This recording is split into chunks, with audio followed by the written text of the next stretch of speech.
it's time to start Dishin Days with your hosts, Tony Moore, Michael Mattis, Justin Lee Hareld, and Araceli Aviles. And now, let's dish. Oh my goodness. Happy Sunday, everybody. Welcome to Dishin Days, where we are serving up a full dish of this week's episodes of Peacock's exclusive #1 award-winning hit soap opera, Days of Our Lives. If you haven't already, make sure you like us and follow us on all social media platforms. We are Dishin Days Show on Facebook and Dishin Days on Instagram, Twitter, X, and Threads. Also, if you have not subscribed to our YouTube channel, head on over to youtube.com/Dishin Days and hit that subscribe button and that bell notification. That way you'll never miss when we're going live and in living color for you every Sunday at 3 p.m. Pacific Standard Time, 6 p.m. Eastern Standard Time. And while you're there, if you want to join our exclusive members only page, go ahead and join, and you can partake in our After the Dish, where we get with you via Zoom and take a deeper dive into all things Days of Our Lives, exclusively for members. So join today or tomorrow, because that's acceptable too. And if you need to listen to us on your favorite podcast station, we are on Apple Podcasts, Spotify, and iHeartRadio. So if you are stuck in traffic or trying to beat the heat by a pool, hopefully, you can catch up on all the stunt shows and shenanigans that happened this week in Salem, brought to you by your hosts of Dishin Days. And speaking of your favorite soap operas, if you want a full soap opera fix, head on over to JLJ Media on YouTube with our former co-host and my chocolate twin, Mr. James Locke Jr., who is giving you a recap of Beyond the Gates, Bold and the Beautiful, Young and the Restless, General Hospital, and giving you some original audio dramas. So find JLJ Media on YouTube and where all podcasts can be found. And of course, throughout the show, we want to hear from you. So make sure you are lively in our chat. And speaking of chatting, if you want to sound off on your favorite storylines and characters, make sure you send us your sound off right before our show at fanmaildd@gmail.com, because we want to hear your thoughts on what you think about this week's episodes of Days of Our Lives. And then back to commenting. Be in the chat room. We're looking, and your chat or comment may appear on our show. So don't be afraid to chit chat. I always feel like those church announcements get longer and longer. That was 10 minutes right there. They feel like it. No, but you're very concise. I mean, listen, she's a professional. We can start skipping them, I think, but whatever. What if we have new people? They need to know these things. This is true. Actually, in fact, I was notified that we had a new subscriber, and they were happy that they found our podcast. So if you don't tell the people where to find you, how are the people going to find you? Mm-hmm. We have been getting slowly. I've seen new people in the chat every week, so it's nice. You do realize by now Justin has tuned out and has started thinking about something completely different, right? Look, not my fault. You can see it in his face. All right, y'all. So before we take a look into this week's episodes of Days of Our Lives, we have a very special guest with us. It has been a long time in the making, because when she first appeared on Days of Our Lives, we should have had her on our show. But for some reason we didn't. But she was a winner of our Dishin Days Award. And then when she left Salem, she found out she was pregnant. And then she came back with a whole baby. Mm-hmm. And now we're going to talk about it all. So, ladies and gentlemen, please welcome onto our show. She plays Joy Wesley. Give it up for her first appearance on Dishin Days, AlexAnn Hopkins, everybody! Hey. Yeah, guys. Oh my gosh, it's so funny because when you popped in and you were like posed, right.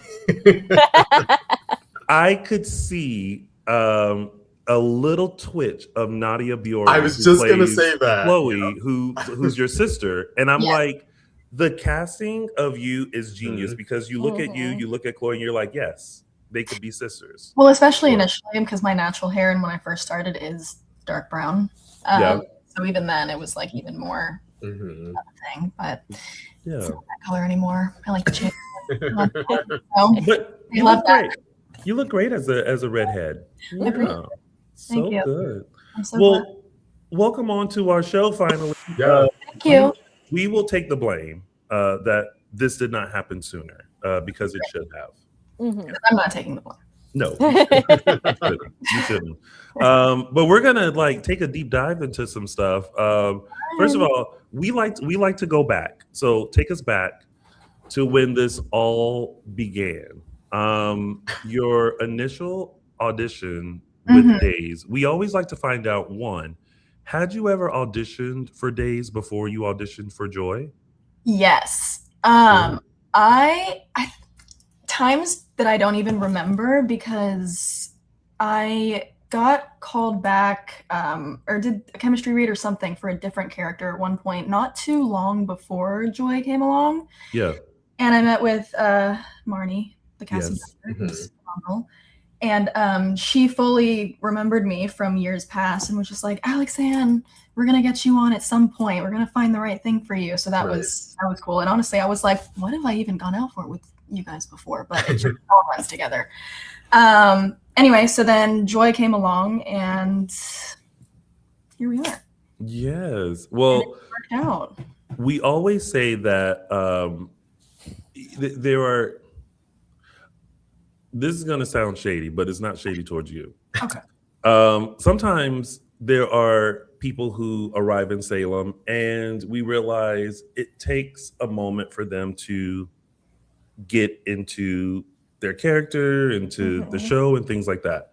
But you were one of the ones that when you came on as Joy, we were like invested. We were like, she fits. We were like, we get it. And it was just like a very seamless entry into the show. Because I myself was so nervous starting. I mean, everybody's so lovely and was so welcoming, but coming into something that's already, been around for 60 years. Yeah. And everybody who's worked together for so long, I was very nervous, but I feel like I got over it pretty quickly because everybody was great. 100%. I mean, they definitely had you in a bunch of stuff though. Like they just threw. They did. No, that was so funny. Everybody was joking. They were like, "Those first couple weeks, you're gonna be working because they need to show everybody who you are, how you even come into the picture," and they did do that. Yeah. All the time. Great. Alexander, did you get Joy from the beginning, or was it something you read and thought like, "Oh, that's my in to like getting who she is," or was it just sort of natural from the beginning? No, even just with the audition scene, felt like I got a sense of who she was and is why I wanted like her specifically. It was kind of edited a little bit so that it would fit being an audition, but it was with me and Johnny, and it's when I'm sitting at the bar and, before all of the, craziness. He's venting to me and I'm venting about my mom and she's just got some sass and some edge to her. And I was like, okay, I see her. So from the beginning, I kind of had an in to who she was and it's only grown from there. When you started, did you do any research like on this character, like seeing, like obviously this is that you would be the only non-baby version of this character we have seen. So you started from scratch basically to create this character, but she, the character itself does have history in the show. What did you do any research into? I did, and I felt very lucky to be coming in as essentially a new character. Who, me being the first person apart from a baby. Because it's tough. Like when people come in and they're having to take over somebody else's role, and there's people who get so attached to a different actor as that role. Obviously, that makes so much sense. But it's so tough for them because they're like, "Oh, I hope they like me." It like adds all of this extra pressure. So it was nice coming into it, being like, "Wow, I can really do what I want with this." And also, it was cool, having somebody who, I mean, granted, Joy hasn't interacted with her on the show, but looking back at Chloe and her character, she was such a huge part of the show. So kind of viewing her legacy a little bit was such a cool thing. And having Patrika on playing my mom, which we only got to meet for such a short duration of time, but even just having her come in and kind of, introduce me to the world of Salem was so nice. Yeah. So, yeah, it's super cool. I feel very lucky. Two-part question. We'll start with this one. How would you, because you said that you got a good grasp of Joy. How would you, AlexAnn, describe Joy to us? And actually, this is 3-part. Okay. And has that changed from your initial time into Salem to now? My view of Joy? Of Joy, or how you would describe her, because I feel like, I say Joy part 1, part 2. We could say pre-baby, post-baby. Right. Like, if you were to describe Joy to us going in, how would you do that? And are those same characteristics, do they still hold true now that she's a mother, I definitely think initially Joy coming into Salem, she obviously didn't have as much of her footing because she was new to town. So even though she still was like pretty bold and confident, she wasn't fully as, the Joy we know and love today. She was a bit more timid, a bit more nervous, felt like an outcast, an outsider, and just wanted to be accepted. Now she has something to fight for, which is her daughter, and that's what she roots all of her actions and behaviors in. So I definitely think she's a lot more bold now and doesn't take no for an answer. And for what her reasons are, she's like, I am Joy, hear me roar, which was not really how she was initially. So that's changed a little bit this time around. Which has been fun, honestly. It's been fun to have this thing that I'm anchored in, which is my child. To, whatever it is, that's the reason that she goes and does the thing she does. So it's nice to have something to kind of base these actions off of. Yeah. I can kind of see that coming into like, a new city and trying to like figure things out and get your bearings and things like that. And I think you come into the city, then you go away, and then you come back. At least it's familiar, but like how to navigate it. So there's a bit of growth there. And then that third question, you mentioned Patrika, who we absolutely love. What was it like working with her? That had to be. Oh my gosh, I was so glad that she was like pretty much the first person I worked with, I think, or Carson, but either way, both are great. But Patrika was just so lovely, especially because she's so known and loved already on the show. Yeah. And her personality is just so, well, one, she's hysterical. And two, she really is just so welcoming. So it didn't feel as scary. I don't know, the idea of going in and doing a scene with somebody who's like been on it for so long is so, but then it just proved to be not the case at all. As soon as I was there, she was just cracking me up the whole time. And I felt right at home. I was like, okay, I can kind of like take a deep breath and relax because it was just kind of like a playground for her. So that was a nice way to set into Salem as Alex, as the actor. She made it really comfortable. Yeah. Nice. Alex, I have to tell you, I'll tell you this, and I don't think Patrika will mind. Patrika's a friend of ours, and I don't remember the party we were at, but it's always some party we see her at and we're hanging out. And she's the best person to sort of slink in a corner with and gossip and have fun.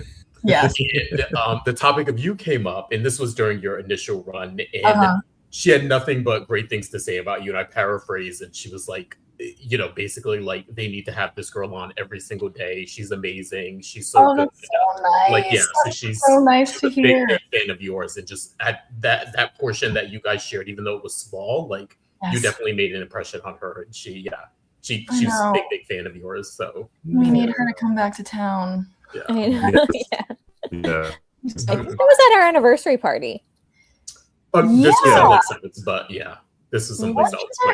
But Gosh, there were so many people there, but goodness. Well, that's so nice to hear. I love she's a big fan. So Yeah. I know you talked about how Joy has, changed since she left Salem and came back. How have you changed since you departed Salem and then returned this your second go around? Goodness gracious, a lot.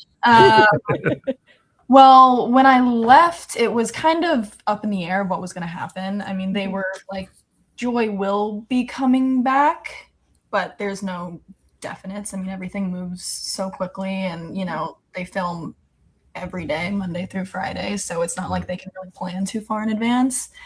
So I left the country for 6 months and went traveling and was like, screw it, I'm not going to stress. I'm just going to go live life. And then while I was gone, they were like, how do you feel about coming back? And it was great because the second time around I got there, and like Joy, I was familiar and I had made friends from the time that I was on there before. Still a little nerve-wracking at first, but then, you slip right into it so quickly. And everybody was so happy to have me back too, which was nice. I was like, oh my gosh, community again. Nice. I love it. So we were excited to have you back because we felt like Joy's story wasn't over, especially how she left Salem. Because there was a moment where we were like, oh, okay, she's not pregnant. And then she opened up that letter and it said she was pregnant. We were like, you just gonna leave with the baby? Like, and she did. She did. She went, she had that baby, and then she popped up like, hey, I got a baby.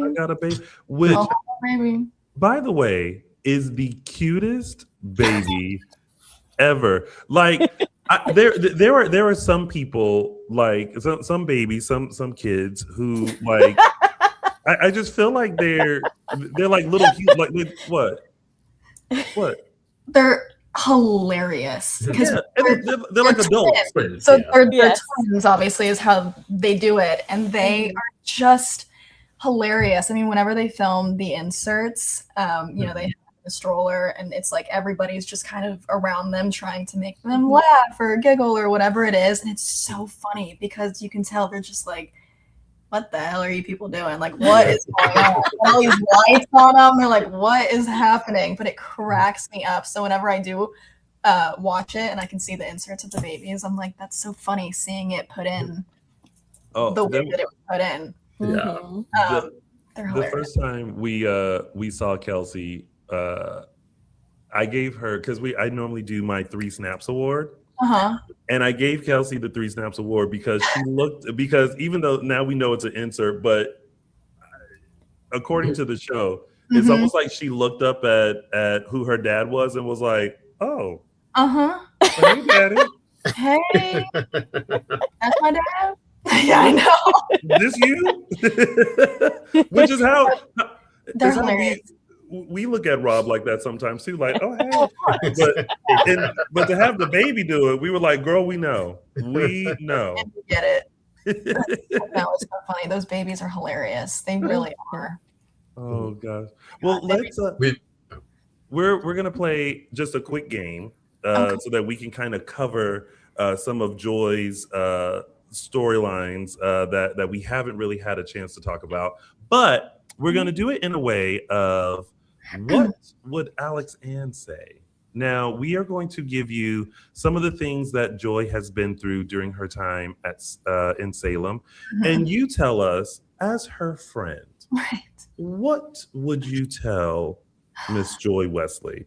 So I will kick things off and say, Joy has come to you and has told you that she has been cast in the latest, hottest new show, Body and Soul. What advice would you give to Joy? Hindsight's 2020 with Joy, but I would say, please do not get involved with anybody you work with. A lot of trouble, I promise you. That would be my number one thing that I would have to let her know. She didn't really follow that rule. No, she didn't. She did not. No. She didn't. No. And jumping off of that, what would AlexAnn say to the girl who goes home with a guy who says his marriage is over, but maybe it's not? I'd say sweetie, you gotta inquire like a little more. Like, if he says his marriage is over because of this thing that just happened, it's obviously not legally over. So let's get a little more info on the sitch. He was in a vulnerable state. I get it. But I Nice. was there in her ear. You gotta ask questions. You gotta ask questions. You gotta ask Don't questions. say I didn't know. It's like you didn't ask. Yeah. So What would AlexAnn say about Joy's relationship with Kate, her sister's enemy? oh my gosh, Kate. Mhm. I mean, that's a rough one Nuance, yeah. because she's really great to Joy. Yeah. And Joy has her issues with her sister. Mhm. And at the end of the day, I don't think she's really going behind her sister's back in any way. Like, if she feels like she's got some support from Kate, so be it. Because to be honest, Joy could use all the support she can. Yeah. Yeah. It's a great relationship to watch. And it's funny, we talked about that dichotomy maybe like a couple of weeks ago. We were like, oh, it's so funny how they connect in such a great way. But then, like, you think about Chloe and their relationship. Weird full circle moment. Yeah. Like, Mhm. But it works. It works. Yeah. You No, know? it does. I always love working with her. That's always so much fun. Oh, Lauren Koslow is like the coolest. Like, She's the coolest. Yeah. it's I'm like always she. asking her where she gets her nails done and everything because they're always so Oh my cool. God. And I'm like, I didn't even know they could do that. She's got to have a person. Yeah. She is such a like a fashion. Like, I just feel like she just always has this vibe of just being like that cool aunt that you look forward to, like to them coming. We're gonna have some good conversations. We're probably gonna have a cocktail somewhere and just I'm like gonna chill. tell you my life story. Yeah. And I just want you to Mhm. get it back. Mhm. Yeah. About everything. Yeah. Okay, we'll play one more round of this. And I just mentioned this. What would AlexAnn tell Joy if Joy came to her and said, "Girl, I'm pregnant, but I'm not gonna tell Alex"? I'd say maybe don't do that. You know, maybe don't keep it to yourself. I don't think that was the thing to do per se. Yeah, I'd say maybe stay in town, see what he has to say first, and then go from there. Yeah. Also, very much not what she did, but you know, I wasn't there. So, See, had you been there, you could have sent her that text like, "Girl, where you going?" Yeah, Just had stay. I been there, things would have gone a lot different. A lot differently. Might not be as entertaining though. So Yeah. What would AlexAnn say to Joy about playing nice with other mommies at Mommy and Me? oh my gosh. Which mommies we talking about? Are we Yeah, talking about Maybe female? mommies who don't like her, but for the sake of the babies. For the sake of the babies, you gotta keep cool, but at the same time, if somebody says some things to you, I mean, you gotta give it back. I'm sorry, but take no disrespect. You know, make it still so you're like cool with your baby being there and your baby has friends, but take no disrespect. You Yeah, gotta teach your kid to stand up for themselves. I hear you on that. You know? Yeah, I mean, and that's that. Sometimes we feel like we love Chanel, but it's like, girl, it's not Joy's fault. Yeah. No, Chanel really didn't let it go. And I get it. I do get it. I would have some strong feelings as well. But at the end of the day, it's kind of more of that was kind of more on your man. Yeah. Okay, not me. In this particular instance, yeah. Yeah, So, yeah. All right, last one. What would AlexAnn say to Joy about navigating the baby mama wife relationship? Once again, I would say maybe don't go about it this way. But the thing is, Joy clearly doesn't have many people to talk to, hence why she's always talking to her baby in the stroller. To stay back, or else maybe she would handle things a little bit differently. So, you know, I guess she's doing the best she can with the tools she has in her toolbox, but I would say this is not the way to handle this, Joy. Yeah. Maybe play nice in this respect. You're kind of just making it difficult for everybody. True. All right. Well, yay. Well, thank you, AlexAnn, for that, for giving Joy some good advice. I know she needs it. She does. She needs a friend. That's She needs what it is. She needs a friend. She just needs a friend. Yeah. Now we were just touching on it. The whole Stephanie and Joy relationship of it all. When as you read the scripts, how do I ask this? How do I put this? Because I feel like when you read it, you're trying to understand the character and their thoughts and everything like that. And still, I guess playing along with the game. When you read it, do you think, Joy, you really trying to come in between them, or are you like, okay, Joy, like you're trying to take care of your baby? I get it. Stephanie is a little crazy. Like, which way are we swaying?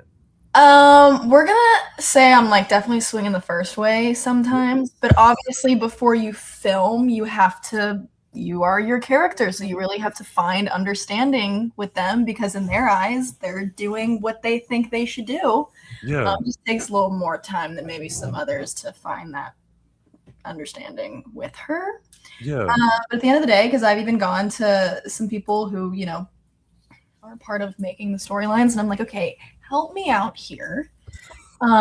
Because I'm kind of struggling with like reasoning with her a little bit. I mean, there's definitely times I read some stuff that she says and I'm just like, oh, goodness gracious. Yeah.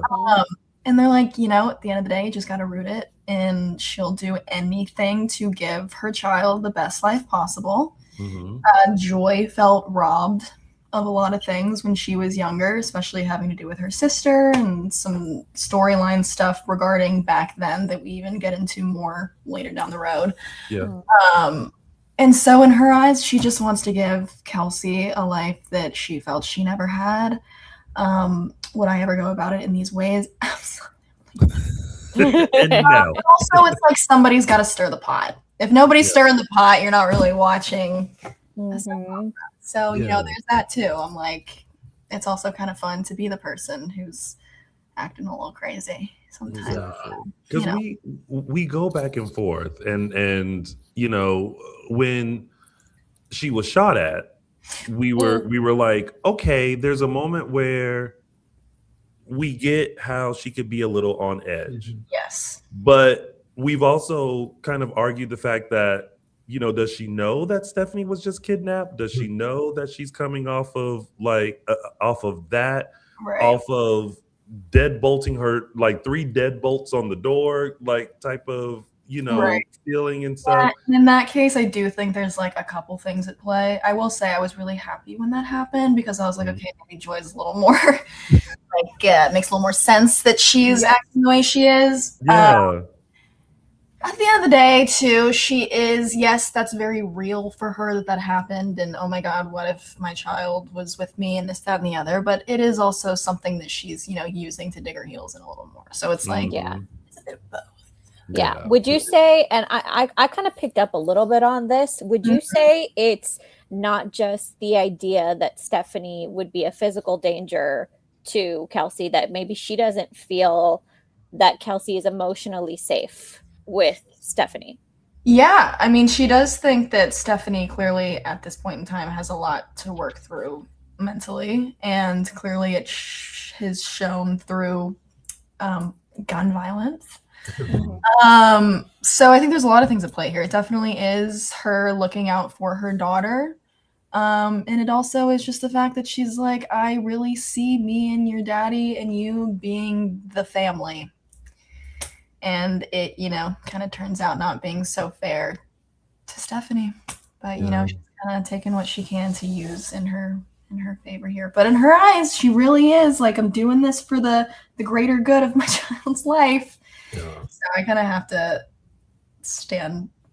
find a way to like stand by her in that, So that really is what I'm going back to. It's interesting because I feel like we've had some of the most like spirited discussions on our show the past month about like Stephanie and Joy, and like more times than not, I'll say we lean towards Joy. Like even with like the Alex stuff a little bit, like we recognize lately we're sort of seeing a different motivation from her. But even with that, we're still like, she still has a point of view, she still has a perspective as the mother, and she still has rights. And even if those excuses are mirrored by the fact that she's, you know, this growing attraction to Alex, it's like she still has a point there. So we, you know, and we've sort of labeled it as like more opportunistic than like scheming. She's not. It looks like it, but at the end of the day, she is Mama Bear. Yeah. And she is just really, you know, defensive over that. And I don't have a child, but I'm always trying to put myself in that position. And I'm like, with these stakes that are really high in every situation involving me and Stephanie and Alex, I'm like, you know, I probably would be crazy protective if this, and this happened, you know, because she's not a bad person. I will say she's not a villain. She can just look that way. There are sometimes though I look at Joy and I'm like, girl, like how did you survive in New York without Alex? Because you got to I know. I am like, boy, we gotta find some independence here.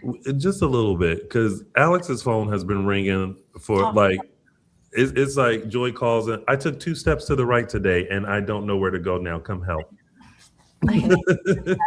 But see, again, I'm Team Joy all the way. So I always attribute that to she grew up a daddy's girl. She did. She grew up a daddy's girl, and she basically grew up an only child, but also with the feeling of like my sister was always the chosen one and was gone and abandoned me and all of these things. So I didn't have direction. So now I feel like she's like, I have this almost family. So she's clinging on to it. Hard.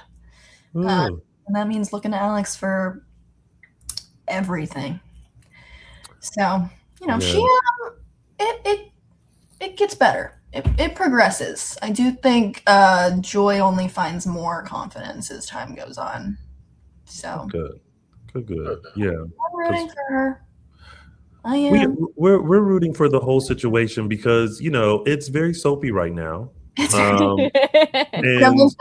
Stephanie, Abigail talk about that all the time. We're like, wow, we're really doing the soap thing right now. I'm like, I love it. So we signed up for. So it's fun. One of the things that I keep saying in the show is that I really, really, really wish that Jeremy, Michael Rorick, who played Jeremy, who gave the call to Joy to say, I think you should come to Salem with Kelsey. I so wish he was still there because I think the storyline between like the 4 of you would be so good. I know. I agree. The talks that maybe you and he would have, and like how each of like you would get closer to Alex and he would get closer to Stephanie, and then Stephanie and Alex are trying to keep their stuff together, but then you have a confidant. I mean, because sometimes I forget and have to remember, like, at the end of the day, Jeremy, he was scheming. Like, I left because Joy left because she genuinely felt that was the right thing to do. She didn't want to drag Alex down and, you know, all this stuff. Maybe I can do it on my own type thing. And she really did lead to so that Alex and Stephanie could have a chance together. Yeah. And then Jeremy was scheming and he's like, hey, so, you know, sounds like Alex wants a family. Like, oh my God, I didn't think that was the case. So that's why she came back, you know? So I think you're right. If that still could have been milked a little bit. And I do feel like when Joy initially came back, she really thought to herself, I think I did make a mistake. I should have told Alex. I thought that I was protecting him and his relationship with Stephanie by just taking this child and saying, you know what, you guys don't have to worry about it. I'll take the burden. Right. Live your happy life. I don't want to be someone that's going to interrupt that or destroy that because of what they did. So happy trails. Yeah. And then Jeremy had to come out and be like, girl, I think he wants a baby. And you're like, And that's what happened. he got one right here. I got one. And he's literally the father. So that's Right. great. Yeah. Or you come back and you see like the cracks in their relationship, and you're like, Yeah. oh, like maybe I didn't need to sacrifice that. You know, it's like Exactly. you know, and like you are the mother of the child, so yeah, they're He's married. got a lot but, of I wheels mean, turning at once. yeah, I mean, it's you know, it's weird. You know, we see the wheels turning a bit, and like the scheming a little bit. It's like kind of like you may not like that, but also it's like, you know, all's fair, I guess. Totally. I mean, and as we touched on, Joy doesn't really have anybody to talk to. I mean, she doesn't feel close enough with her family to be discussing these things, and she doesn't have any friends. Whereas me, on the other hand, I call my mom 20 times a day. I'm not making certain decisions that Joy might be making. But you know, she's dealing with a lot of really grown-up things all at once. Yeah. And I think at the end of the day, she's just doing what she, you know, not even what she thinks she should do, but like just choosing an option and going with it, because it's a lot to handle as a young girl. And you know, sometimes I'm with her, and sometimes. Yeah. That being said, I've really enjoyed the few interactions, and I hope that they can continue with the few people that she has connections with that maybe like were off-screen connections, like this week's conversation with Belle, the conversations that she's had a couple times with Philip, really kind of slowly building up her support system. It's true, and that is something that will continue happening. It's nice because I kind of have some sort of interaction with a lot of the cast, even in ways that I wouldn't ever guess, because I tend to forget Joy existed before me. So these other characters have connections with her that I wasn't even aware of, just because of their past storylines with Chloe and this, that, and the other. And so maybe they feel some sort of like kinship with me because they were close with my sister or whatever that is. So that's been cool to do as well. And yeah, it gives Joy an idea of like, oh, maybe there are people around that care about me, and I don't have to be so like in defense mode all the time, you know? Nice. Now this, I've been trying to, let's see, how do I get into this? What has the feedback been regarding Joy? Have you paid attention? Have you read anything? So I don't do that. Good. Yeah. Good for you. Good. I have seen some things recently regarding this interview. Somebody asked if I was discussing Joy's exit from the show permanently, and I'm not. But I also get why, you know, she's coming in and she's stirring things up with like beloved characters that people, you know and love, and so I get it.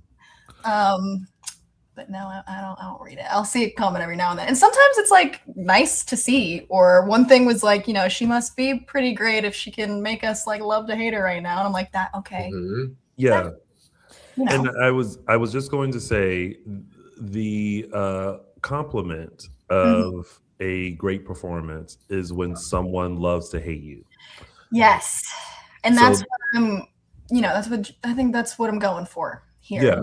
Because at the end of the day, nobody can really understand Joy being as, you know, stubborn and crazy as she is to that extent. So, you know, I'm like, as long as you're entertained while disliking her, then hey, that's it. That being said, if you ever pop into our chat loves you. Our chat is a safe space. So they love you, and we have a lot of Joy supporters here. Great. So if you ever feel like coming in here for an ego boost. Look, she's had a lot going on, and so I can have some things to say, but I love Joy. I think she kind of brought a groundedness initially to Salem at some point. Well, thank you. It's just some groundedness. I think she, you know, she wasn't a super bold person, but she already came in with this personality, and she was very sarcastic and sassy and real. And, you know, real doesn't always make you friends, but I gotta say, I think the feedback has been really positive regarding you and Joy. I think it's funny because I think just even concerning us, we've been wanting that character for so long and wanting them to bring her back to the show and like, okay, she's an adult now, like, you know, and it's funny, we joke that it's always great to bring people who aren't related, like to have the cast. So it's like, we need more new blood. And I think you have just come in and like have not disappointed from the characterization of Joy, like the personality, the spunk, the stuff, even the stuff with Johnny, where it's nuanced. It's not, you know, you're not trying to break up a marriage. You're just being you and dealing with your life. And it's, you know, you're intersecting between someone else's issues. And even now the stuff with Alex, like we said, like oftentimes, even if Joy is getting, you know, looking at Alex in a new way, we're still rooting for her and on her side. So I think a lot of that has to do with the writing. Totally. She doesn't want to feel like a characterization. It's just your performance. I think you've been one of those characters that they brought back where we'd be like, oh, perfect. Like, cause some characters we root for, we want them back and they bring them back. And it's like, oh, we didn't really want them like that. But I think Joy, has been that character where it's been like, oh, this is I could say like perfect characterization of who we thought Joy would be as a grown up. Well, I'm so glad. I'm so glad. Thanks. It's always nice to hear that. I did get some great comments the first time around when I left of people just being like, "Where's Joy? We want her back." So that was always really nice to see. Because here she is. Whether y'all like her or not, she's back. I love Joy though. At the end of the day, I love that girl. Yeah, she's always been a very interesting character on the show, and you know, pre-baby, just navigating through Salem and trying to find her footing, and trying to like find her way, not make too many waves. I feel like while she was there, she was just trying to be open and nice and get to know people and not have anything that her parents did or what the relationships her sister had overshadow her, you know.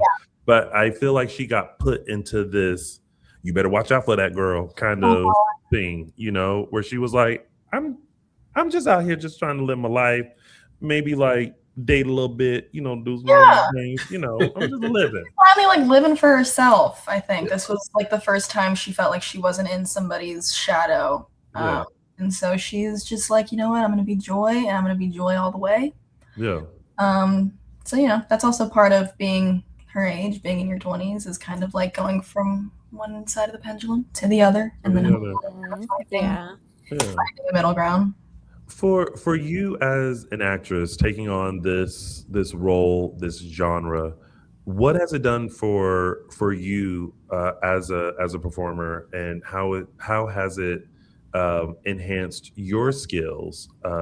You know, because soaps are a beast, and people going into it, they're like, this how y'all work? I know. No, it's like nothing I've ever done before. I always say, and I know the others say that too, it's like a boot camp essentially. Because, you know, I mean, there's some weeks I'll work once a week, but then there's some weeks I work 5 days in the week, and you have so many pages of dialogue, and they film it in chunks all together as though it's kind of like one scene, you know. And you do it the once and you move on. I mean, granted, you know, if there's a full-on screw up, it will go from the beginning. But even then, you don't really usually go from the beginning. You'll kind of take it from there. So initially, the pressure of that, I was like, oh my God, how am I going to do this? But it's caused me to be way more confident. And even now with auditions for other things or, you know, anything regarding that, I feel so much more confident in learning my lines and giving it my best go within like the first time I do it or the second time, because on set of a soap, that's really the only time you get to make it good. And if you don't like it, that sucks for you because we're moving on. Do you think there's something that Joy has taught you? Oh, that's a good question. What has Joy taught me? I mean, she's kind of taught me what not to do.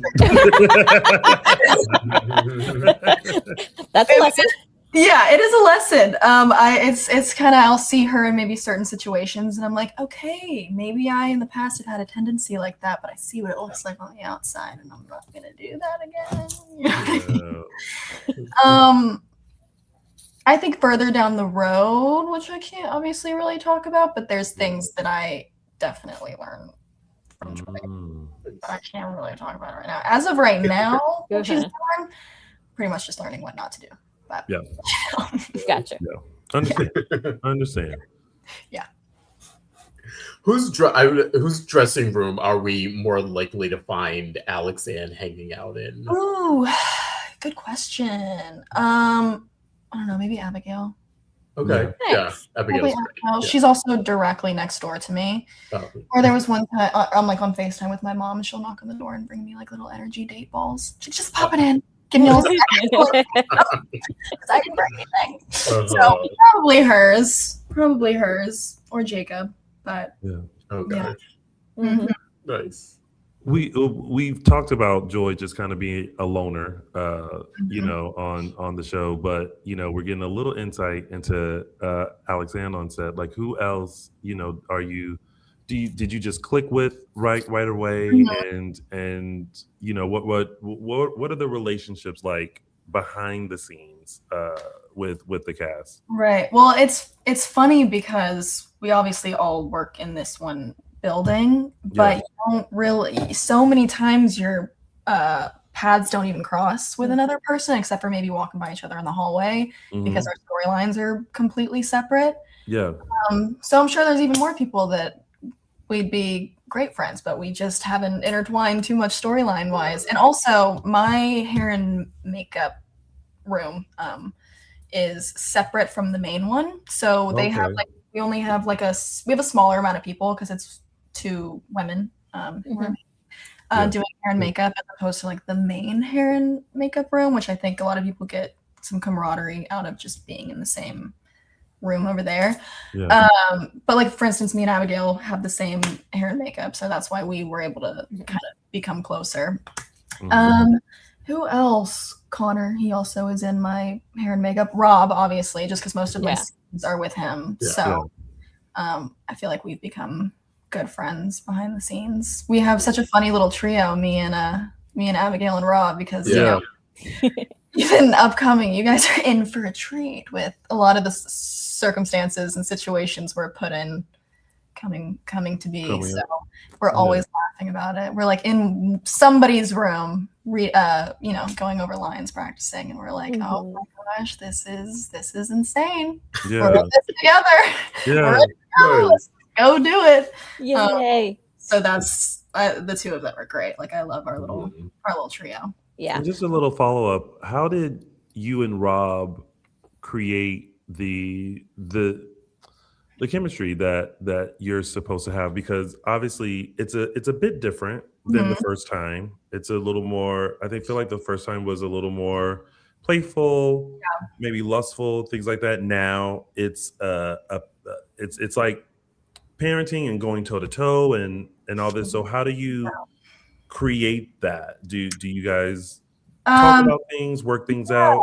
Yeah, for the most part, we try to. We go in somebody's room and kind of run through it because, as I said, you don't really get much time once you're out there to figure out how you want to go about it. Yeah. And we honestly like work with each other because there's sometimes, you know, Alex will have a certain argument and he's like, I just don't know how to play this without it seeming XYZ, and same Joy.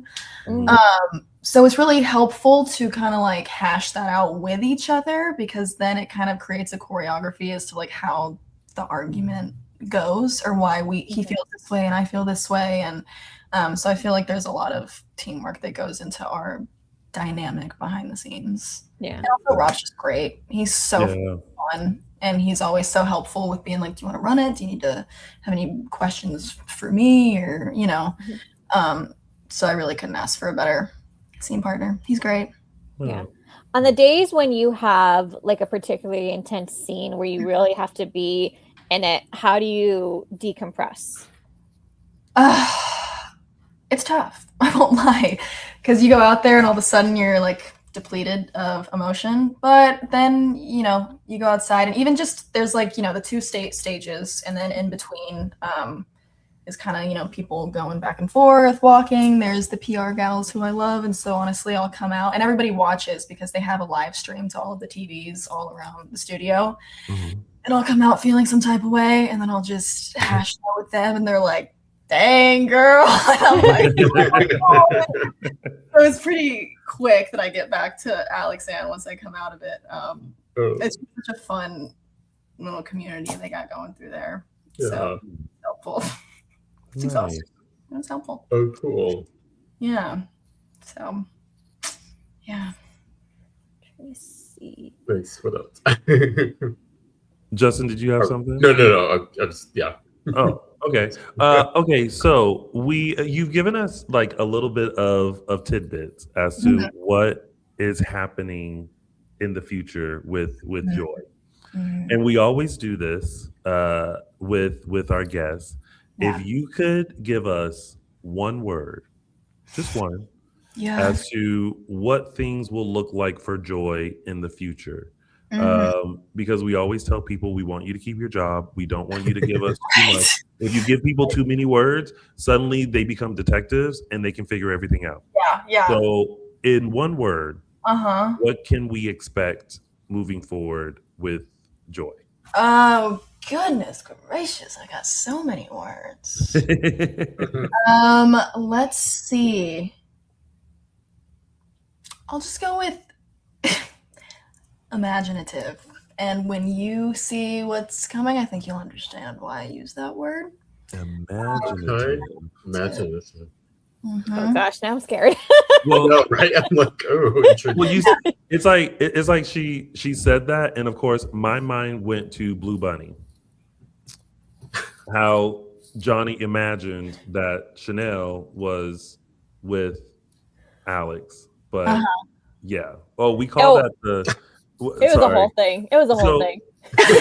She's like, what are you talking about? This is a very, I know. this is a very famous me- incident from our show that spun off of a kind of your storyline. Yes. So if my memory serves me correctly,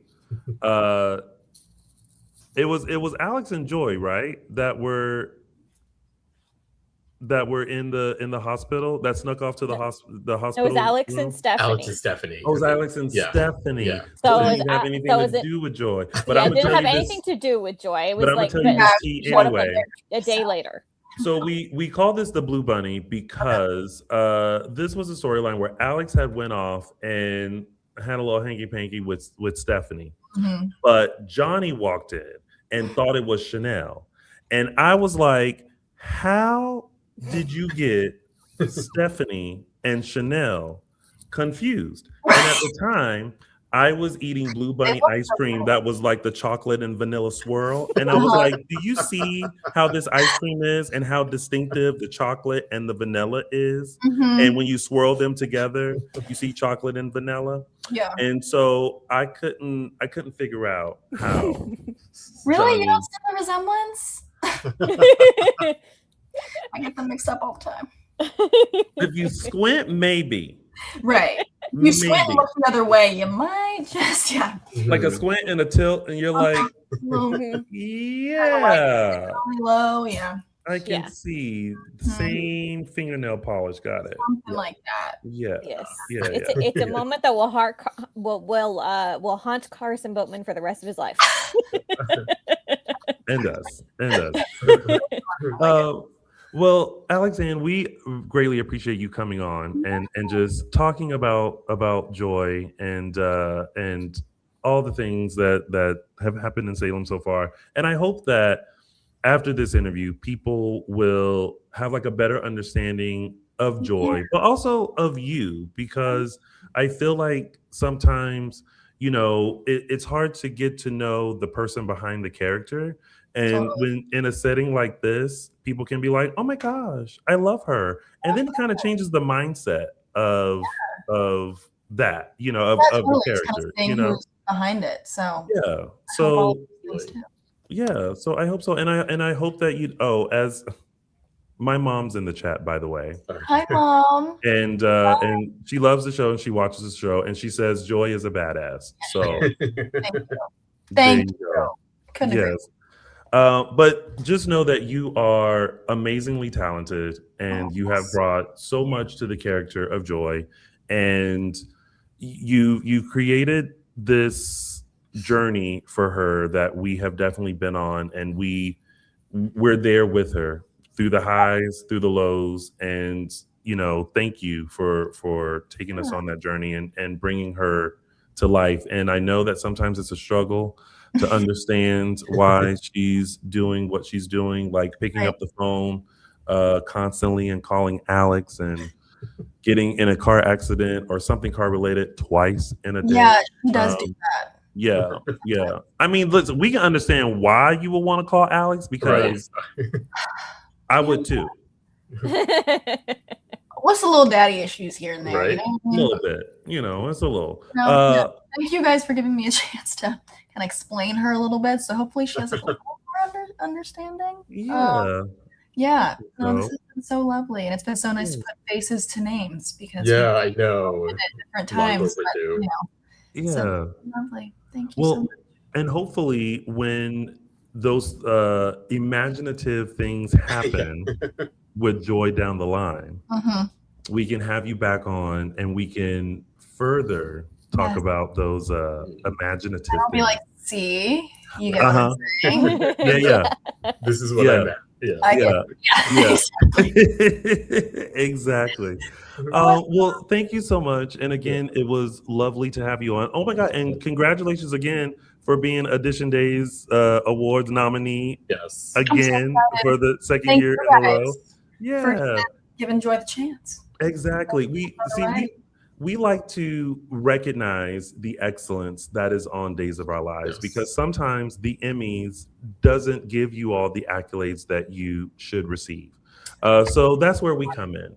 So thank you. We want to applaud you. We want to give you snaps. We want to give you yeses. You are doing an amazing job. So thank you. Thank you guys. You're the freaking best. I really appreciate you. So are you. Of course. Well, you enjoy your Sunday, and listen, stay out the streets, okay? Don't stay out. Stay out that's what I'm gonna do. So. Thanks, AlexAnn. Thanks, AlexAnn. Bye. Take care. Oh yeah, she's so sweet. Yeah. So great. I love her. There's a reason our fans voted for her. Yes. Oh yeah. And I feel like once you understand someone and get to see them outside of their character, you have such a better understanding. So for those of you who are trying to be hateful, get yourself together. Just saying. All right. Well. Okay. Back in. We have a whole show to do. We do. So let's kick things off with, what did we think about this week's episodes of Days? I really liked this week, actually. Yeah. I really liked it. I felt like the theme of this week was forgiveness, in the people who gave it and the people who were holding on too tight. Mm-hmm. Yeah, I thought it was a good week too. A lot of good scenes with people, good character scenes. I thought there was a lot of forgiveness. There was a lot of introspection from some people. Yeah, I thought it was a good week. I thought it was a good week too. Again, there are quite a few storylines that have piqued my interest, and I'm just wondering how they will pan out. And this week, I was like, this is going to be interesting. Mm-hmm. Yeah. So interesting that we are now going to talk about it. So it is now time to start, as if we haven't already. Dishin Days. All right. Let's kick things off with our top storylines. And we're going to start with, the custody fight. If you guys are late and you did not see our interview with AlexAnn Hopkins, make sure you go back. But we are going to take a deeper dive into the custody, which we were so close. Oh, so close. And this is why I'm Team Joy, at least right now, because you can say that she is being she's being irrational. You can say that her demands are unrealistic and all this stuff. But then when I go back to Stephanie, I'm like, what part of you thought that this was a smart idea? I know. What, like confronting her? Confronting her and calling her names and like what part of you, like there are a lot of just things you could have done at that point. I'm like, what part of you thought that was the move? When she confronted Joy, I already knew when those heels were click clacking in front of the Brady pub. I said, I feel like she's about to mess everything up, because I feel like, as AlexAnn mentioned in the interview, the conversation with Belle and Joy made Joy realize, okay, maybe I'm being a little too much. Maybe I'm, I can't really keep this baby away from her for 18 years, maybe, it's that moment where you're like, maybe it's me, right? Mm-hmm.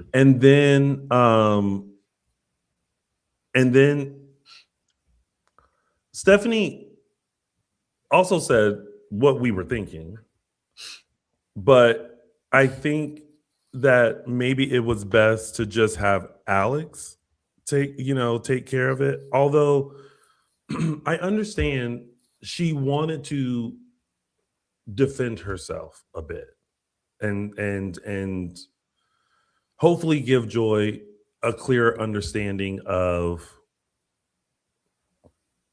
her side of things. But Mission I think not accomplished. Well, no.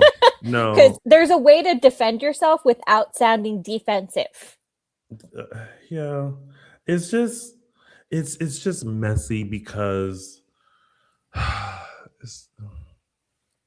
you teeter, right? It's like, I understand how she may feel, but it's why you feel like that. But why? But I don't know. Yeah, it's such a teeter. So, but we were this close. Them custody papers was about to be signed, and then they were not. Yeah, I think where Stephanie misstep was sort of kind of attacking Joy and sort of being like, I'm on to you and you're doing this. I feel like if she just sort of went to her like hat in hand and was like, listen, I know I did what I did with the gun. Like, that's behind me. I'm in therapy. I love your daughter. I respect her position in our family. Like, all of that, I think would have been nice, and just to leave it there and like walk away. But instead, she immediately she was pleading her case, and then halfway through sort of got defensive, and then sort of started attacking Joy. And even though she was right in what she was saying, it's like, don't buy back the house now. Don't, like, you're almost there. Just give your piece and then leave it that way. And I feel like obviously probably Joyce would have reconsidered hearing Stephanie out. But when she sort of switched and was like sort of trying to throw Joy's sort of misdeeds in her face, it was like, oh, this isn't the right move. Yeah, I think the mistake that Stephanie is making is intertwining her relationship with Alex with her relationship with Kelsey, which at this point does not exist. She has every right to defend her marriage, because that is her unit, that is her and Alex. And if somebody comes directly at her marriage, she is 100% within her rights to defend her marriage. But that's not what we're talking about here. That's not where Joy is coming from.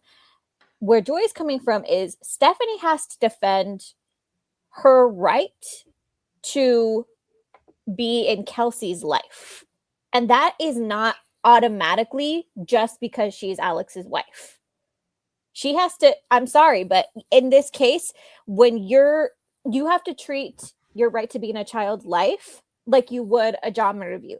Show me, prove to me that what qualifications you have to be this child's stepmother.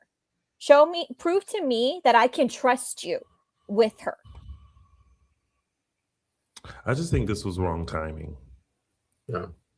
I think we would have gotten a different outcome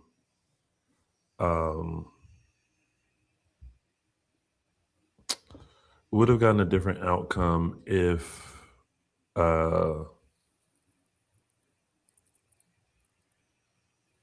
Stephanie had a chance to breathe from her kidnapping. Yeah. Yeah. So Yeah. Could see that. So yeah. Hmm. Two steps forward, one step back. What is if we could resolve this? Mhm. What would be the resolution that you think could make all three parties happy? I think actually somebody in our chat mentioned it, that why are we having a forever custody agreement right now? Yeah, Annette said they should do a short-term custody agreement, say in 1 to 2 years or however long they deem appropriate, after Stephanie has had some time to have therapy, after maybe Kelsey's had a little bit more time to grow and to bond with Alex. Let's revisit this in, say, 6 months to a year. And if all parties agree, we can start taking steps, or we can start having, or we can have supervised visitation. And things like that. There are steps. There's middle ground somewhere here, and it might not be comfortable for everyone. The point is not. Let me say this: the point is not for Joy and Alex to be 100% comfortable with this arrangement, because they're not married. They're co-parents, and when you're in that situation, everybody has to give a little. So there's no agreement that either side is going to be 100% comfortable with, but there is a middle ground to be had for Kelsey's sake. Yeah, and I go ahead. No, go ahead. I do think that a more temporary agreement and reevaluation is a great compromise. I feel like, oh my God, ever since that person has made it a point to say that I say like after every word, I listen to myself and I hear the word like, and I'm like, oh, ooh, and I'm so self-conscious. So thank you. I'm trying to work on it, obviously. I do think a temporary agreement is a great compromise because it gives a chance to reevaluate and become better with Stephanie. Do you know what I mean? Mm-hmm. I feel like there's a lot of muck. Things are muddy right now. But if there's a clause in there that says if Alex is to have Kelsey around Stephanie, it must be supervised. Mm-hmm. And maybe Joy is there to supervise. Maybe there's a mediator or something, just to ensure that Joy and Stephanie can get on a better wavelength, mm-hmm. so that trust can be developed, so that they can move forward. I do think setting up a long-term agreement when the child is barely a year, not even. That's kind of mm-hmm. what. Oh, Robert, you all have to let that go. We're not. I have played that video so many times, and I didn't even know. I didn't know until I watched the video that your face went, and that made it funnier. Thank you, Dylan, for the close-up. I appreciate that. Great job, Dylan. Sorry, go ahead, Justin. You were going to speak about this storyline. I think for me, it's Joy saying forever. Mm-hmm. I think that's really the sticking point, and I think that's what Alex is bumping up against. Mm-hmm. I do think if she said, like, hey, I need a little time to get used to Stephanie, I'm still a little angry, but I'm sure I'll get there in a few months, I think Alex would be agreeable to that. But that's not what she's saying, and I love Joy, but she's essentially saying forever, and she wants that immortalized, and that is completely unreasonable. I also think that Alex, there's, when we talk about custody, there's a certain like give and take depending. And I think what they did here was really great. We don't see it a lot. And usually with custody, I think people just automatically assume it's 50-50. And I like what they did here when they said Joy is still the primary parent, and Alex, what he's negotiating is visitation. See, at that point, I think Alex should never sign anything that says Stephanie can't be with him, because he's already, I wouldn't say relinquishing, but what he is saying is, I'm willing to take visitation. That's what we're setting up for now. I'm also putting my name on the birth certificate. I'm setting up child support. I'm setting up a trust for her. So he's doing all of those things that he's supposed to do. So I think asking him to keep his wife away from visitation that he's having with his daughter is a step too far.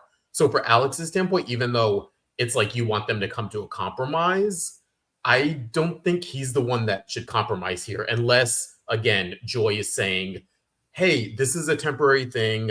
I'm going to get over what Stephanie did. Give me a couple months and I'll be fine with it. But she's not saying that. So if I were Justin, I would never, ever advise Alex to sign something like that. Not when you're getting visitation. Like, you're not even a 50-50 parent. And not that he should be right now. Not a 50-50 parent. Maybe that's something you talk about later, but we're talking about visitation. So he's already, his amount of time with her is already going to be reduced, quote unquote. So it's like, you can't now say, okay, well, God, so what, he can't have her at the house when Stephanie's there? Like, he has to leave and go to a park. He has to leave and go to like Justin's, the Kiriakis mansion to see her. Like, that's a bridge too far, I think. Yeah, I mean I agree. Alex is already bending a lot. And we agree that Joy is being irrational about this and going about it in an irrational way. The solution to that is not to meet an irrational person with more irrational actions, such as Stephanie did. The rational thing is, again, bring in a mediator. Belle this week was that mediator. Justin, especially with his history with Adrian and Alex's mom, would be the perfect mediator. Yes, he is Alex's father, but he has also been through this before. And he is in the perfect position to sit Joy down and say, hey, I just want to tell you that, let you know that this is what happened. I don't want that, that was tough for Alex growing up. I don't want that for his daughter. That would be the perfect way to go about it. Bring in a third party to mediate and say, everybody can make some compromises here, and we can come to some sort of resolution. That's all we can hope for Kelsey's sake. For Kelsey's sake. Oh, baby. Oh, baby. All right. Anything else about... sorry.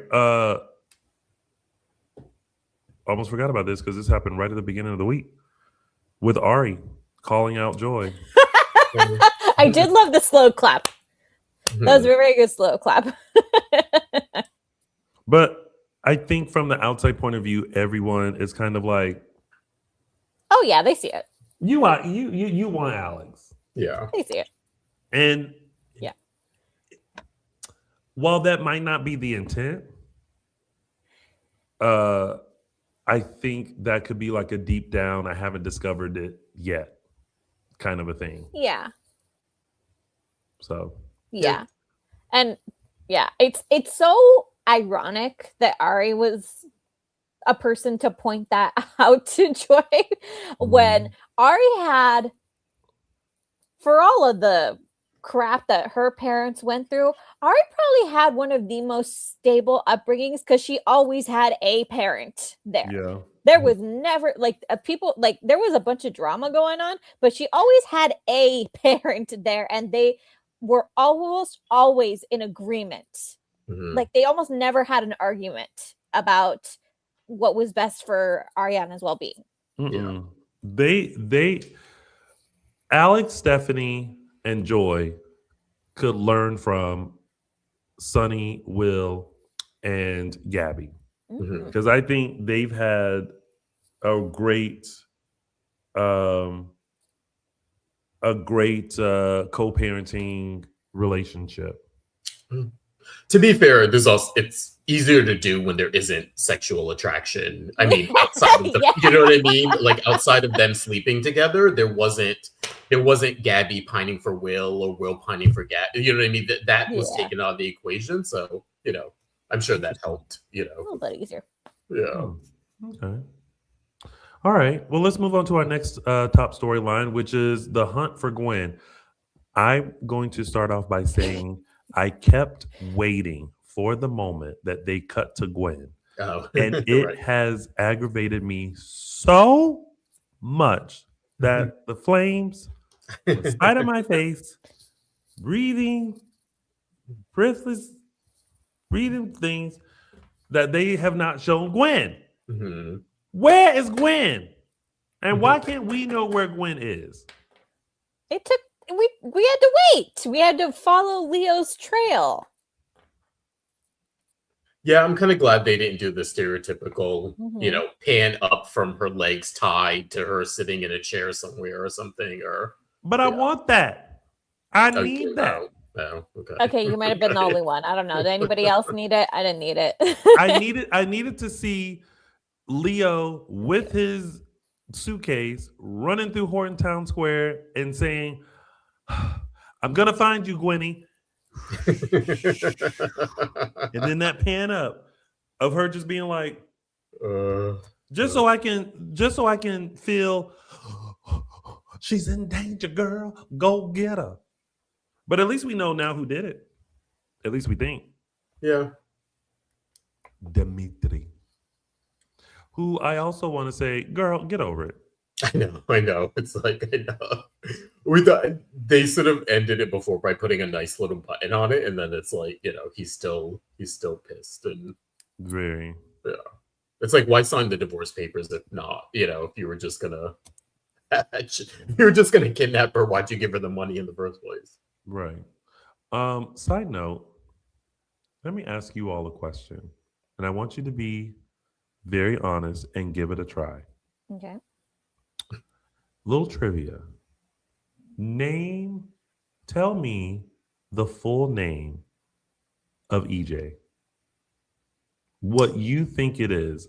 If you remember what you heard, don't say that. But what you thought it was. What I thought it was? Yes. Elvis. What I thought it was prior to this week was Elvis John DeMera. Justin, did you have any thoughts? I knew what it was, so I don't want to answer that then, I guess. You knew it was when Susan said Elvis John Eric DeMera. Mm-hmm. You knew that was it? Mm-hmm. I was thrown. Because when I heard Eric, I said, where did Eric come from? No, it's Aaron. Aaron, not Eric. It sounded like she said Eric. Oh, okay. That's why I was like, wait, we just talked about this a couple months ago. John Eric. I said, wait a minute. Okay. I was at the gym on the treadmill. Oh, okay. And she was like, now you listen here, Elvis John Eric DeMera. I said, John Eric. John Eric. I was like, why would she name it after Eric? Like Eric. That don't seem right. I was like, wait, where's he going with this? Okay. That threw me for a loop. Now this all makes sense. Apparently everybody else knew. You know what? You're talking to the guy who thought that Michael Jackson was singing about a librarian and not a Liberian. I'm sure you're not the only one who made that. Yeah. And everyone's like, it's the title of the song. I said I would have bet money. I would have been on Beat Shazam and said, librarian girl. Okay. So that makes sense. She used two middle names, John because of the connection to John, and Aaron because that was Elvis's other name. Yes. Okay. But it was lovely to see Susan in all of Susan glory and all of Susan garb. When I tell you they threw everything on her in the kitchen sink. I mean, we love it. You know, I had that thought this week, actually, that Susan must be really easy to shop for because you just The hit thrift up the store. vintage store. Yeah, you just hit up the thrift store and find just the most colorful, the most patterned stuff and put it together. You know the stuff that's 50 to 75% off? That's what Susan's wearing, including the accessories. It's the stuff that's been in there for months. And I'm pretty sure if Susan went to the same thrift store, they would just have a Susan section. It's all the stuff that they need to get rid of. They're like, girl, you'll like this. And she does. She does. And I love it. I love when Susan and EJ together, because he doesn't make the facial expressions that he makes when she's around are not facial expressions he pulls out for anyone else. Yeah. Only her. Yeah. Mama, yeah. I do feel Susan is the only person that you kind of see EJ buckle down to. Yeah. Which, respectfully, Yeah. yes. She snatched that ring off him. She said, I'm about to go clean this. But you know I'll who be he back. did? But you know who he also buckled down to this week that I felt like, oh, bravo to this scene was Marlena. That scene where she just, it was like she read him for filth without reading him for filth. She said, and what about Johnny? What did he say? Nothing. But you just told me everything. I said, oh, Marlena. She reminded y'all, she said, I am Dr. Marlena Evans, Black Robichaux. Get into it. Yeah, that was I a great love it. scene. Yeah. Well, okay, side note. I really feel like something is going to happen with EJ. It just feels like a lot of stuff is piling up and he has his hands in so many things that the other day I thought to myself, something about to happen to this man. And I don't know what it is, but something is about to go down because none of your big major plans are going right. And everybody's looking at you like you are a... I wouldn't mind seeing a downfall. Like, I don't think they're going to repeat, like, the mortal danger stuff again. Like, we already had the EJ shot thing. Yeah. I wouldn't mind, like, a fall from grace a little bit. Like, maybe in a way EJ can. I mean, they've sort of been establishing, like, the stuff with, you know, he's especially this week, they emphasized, like, the stuff with Lexi sort of didn't work out. The drug didn't work out. He had a twinge of regret about Kristen, you know. The stuff with Johnny is still, you know, on and off kind of a thing. So I'd be interested in like a downfall for him and whatever that means. It probably won't mean like poor and penniless, but I don't know, maybe he becomes a social outcast for a little while. I think we need that. And I also think they've been revving up Dan for like the past 6 months. Like he's been on almost every day. So it's, I don't know. I think we're heading for maybe an EJ downfall, which I think would be nice. It might be good for him to play something a little different. It's almost, and I mean, correct me if you don't think it seems this way, but to me, it seems that for once, the law enforcement has come closer to getting solid usable evidence against EJ than maybe they ever have before. And I think that's in large part to Kat. Yeah. Because EJ, you know, waved Rafe away with his, you know, empty threats. But then I started thinking about it, I'm like, I don't think they're so empty anymore. I mean, yes, that's usually Rafe's, you know, lot in life, but because Kat has been just doing some exceptional work and getting the proof and checking in with Andrew and checking in with Rafe, it really does feel like they're getting close to what they need. Yeah. And especially since EJ is overly cocky, he's making mistakes. He's the pieces that he felt he was so confident in, he's no longer confident in anymore. And he's losing steam, he's losing momentum, catapulting him towards that scene at the end of the week with Kristen, where it just really felt like you're holding on to your revenge, because if you don't, what do you have left? Who are you if you aren't seeking revenge? Yeah. What do you have left? Because you've now effectively killed one sister, alienated another. What rest of the family tolerates you as opposed to being on your side. The few people who did have you in their good graces, you have alienated them or framed them, the list goes on and on. So what do you have left if you don't have revenge? Mm-hmm. See, I'm thinking more like the downfall is probably going to be more personal, because I feel like the legality stuff can kind of not be hand waved away, but I think there are so many moving parts to that. There's like we saw. Oh, speaking of Kat, like she essentially like stole that letter. Like, what are the legal ramifications of that as evidence? What now that Gwen, I think the stuff with Gwen is based on EJ doing something to her. And I think if EJ doesn't do something to her, she has no reason to go against him legally. So like, you know what I mean? Like all of that sort of falls apart. I feel like the Johnny stuff, he's incriminated now just as much as EJ. So it's like, would he turn on his dad, or is like the justice, is the punishment that, Johnny swears him off for good and he leaves with Chanel and disowns him or something. You know what I mean? I feel like I don't know if we're gonna get like an EJ jail thing, or maybe like an EJ, everyone disowns him or something. But it does seem like they're setting him up for a downfall of some sort. Yeah. I thought for 2 seconds they were setting up Kat for a downfall when Rafe was like, basically it was a crime that she stole that letter that Gwen wrote to Leo. But also, Rafe, how you read through that letter and said there's nothing here. I know. And then 2 seconds later go, oh, it's all here on page 2.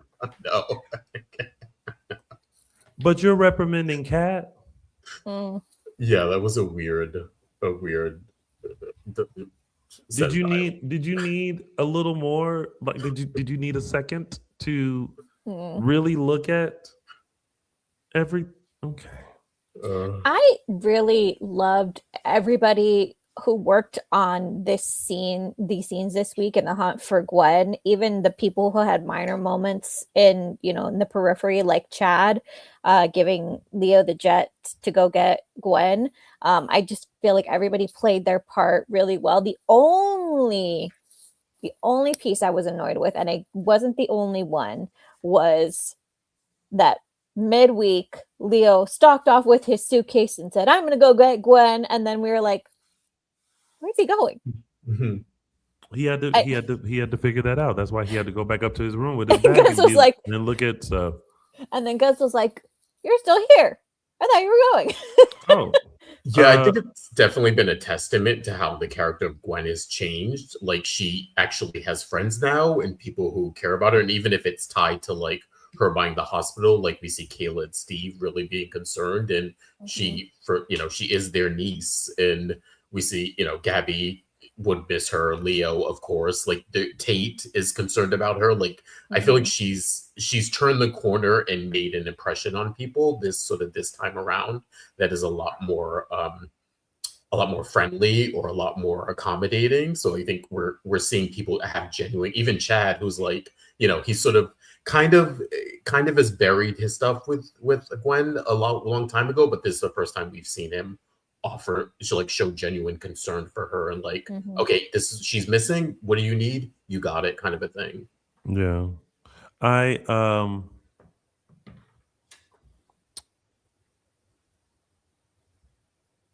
Oh man. Oh, the other part of this storyline that, is kind of like, okay, there's a lot happening just with Gwen's missing is we got a sense that Javi was very concerned about Leo, which made Gus very concerned that Javi was concerned about Leo. And then the subject of parenting came up. And I was like, oh, Gus, don't lose your man. Because you saying you don't want to have a kid, and he does.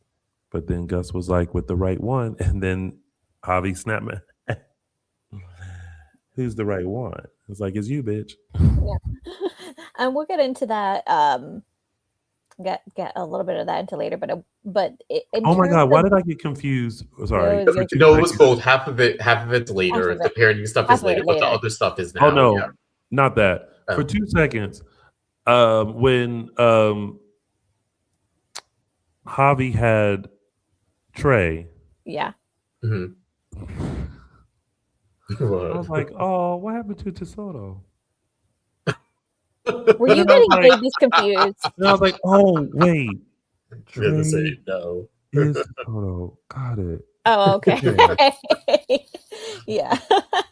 There really was a millisecond that I was like, well, what happened to the Tesoro baby? Yeah. Yeah. I mean, Javi's worry for Leo is not misplaced, and it's not without evidence behind to back up his fears, because the last time he went there, he did get physically injured and he had to be flown back because he was severely concussed. He's now had a second concussion on top of that. One. Yeah, he's now had a second concussion on top of that. And so, yes, flying off to a country where historically he has had bad luck with a guy who is hell-bent on revenge, granted not on him, but there's still some bad feelings there. You know, his concerns are not without merit, obviously. I think it also shows the point of like, this is what happens when you move so fast with someone. I mean, even I remember back when Javi and Leo got together, we all thought it was a little quick and they were sort of not rushing the storyline, but maybe rushing their relationship a bit. And now we see it sort of repeating with him and Gus. Like, as annoyed as Gus may be, like, this is what happens when you get with someone that quickly who, you know, X amount of months ago, 6 months ago, was about to be married to someone. And now you are the new boyfriend, you're the live-in boyfriend, you're starting this relationship, you're in a new city where you don't know anybody. So all of your time and energy is probably focused on them. Like, this is, you know, it's like, it's hard to feel sorry for Gus, even if, you know, it's like with all this unfinished business sort of Leo and Javi have, it's, you know, it's hard to feel sorry for him or to like understand his maybe sort of creeping jealousy he seems to be having now. Yeah, because his jealousy is definitely warranted. But he also brought him on himself by moving literally too quickly. Yes. And, you know, I, in my opinion, think that this is only going to endear Leo more to Javi, because Leo is now going off to rescue the woman who basically blew up their lives. And it's because she is his ride or die, no matter how bad things got. And that's the kind of person that Leo has now become. A person who forgives, a person who makes amends, a person if they love each other, though, their love will stand the test of time. People can get blown up in a vat of acid and come back on a dock, and that love will never die. Okay, yes. And I come back as that different too. people, and that love will still never die. Okay, and in my opinion, that is the love that both Leo and Javi share, and Leo and Gwen. Oh, Leo and Gwen. I thought you said Theo. I was like, well, how did Theo get in it?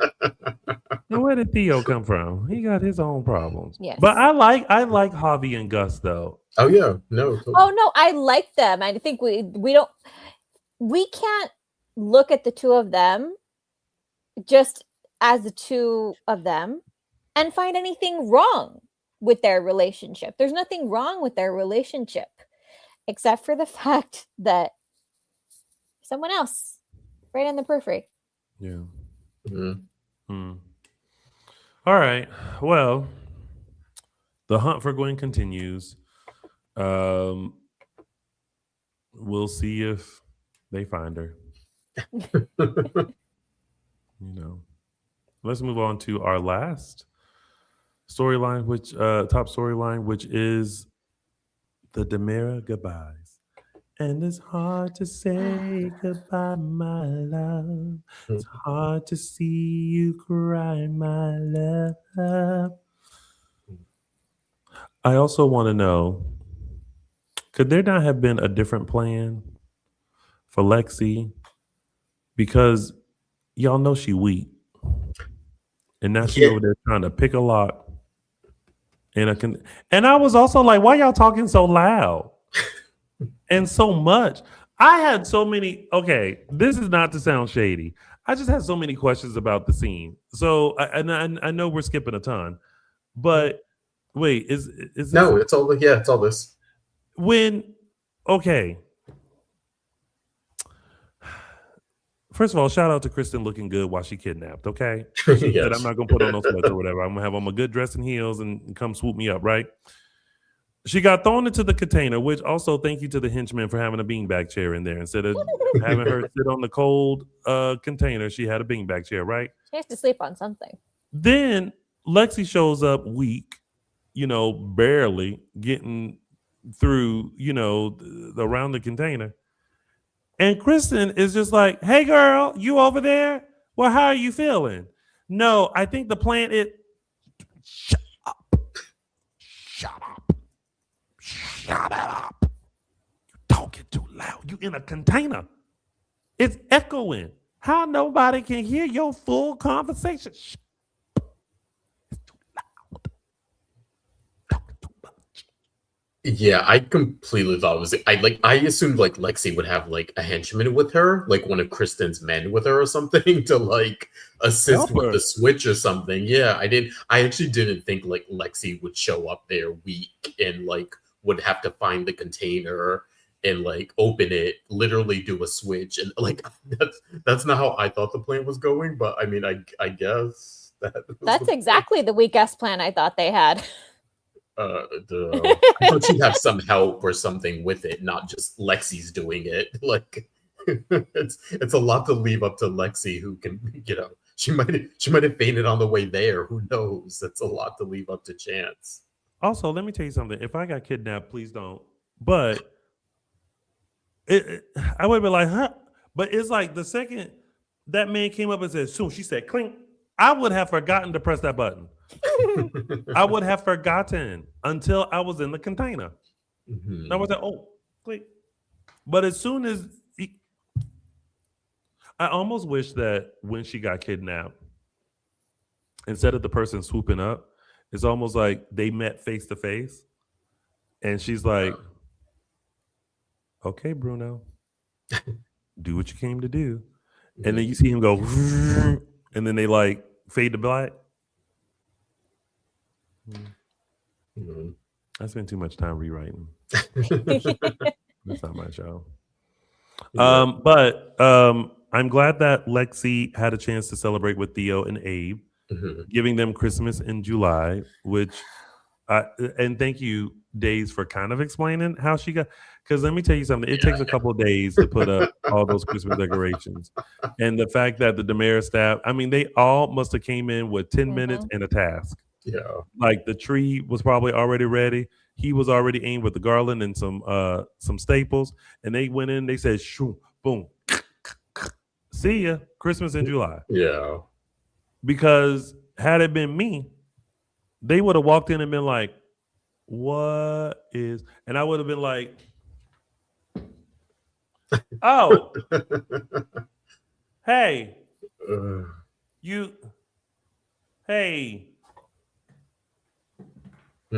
here. So that's just me. Yeah.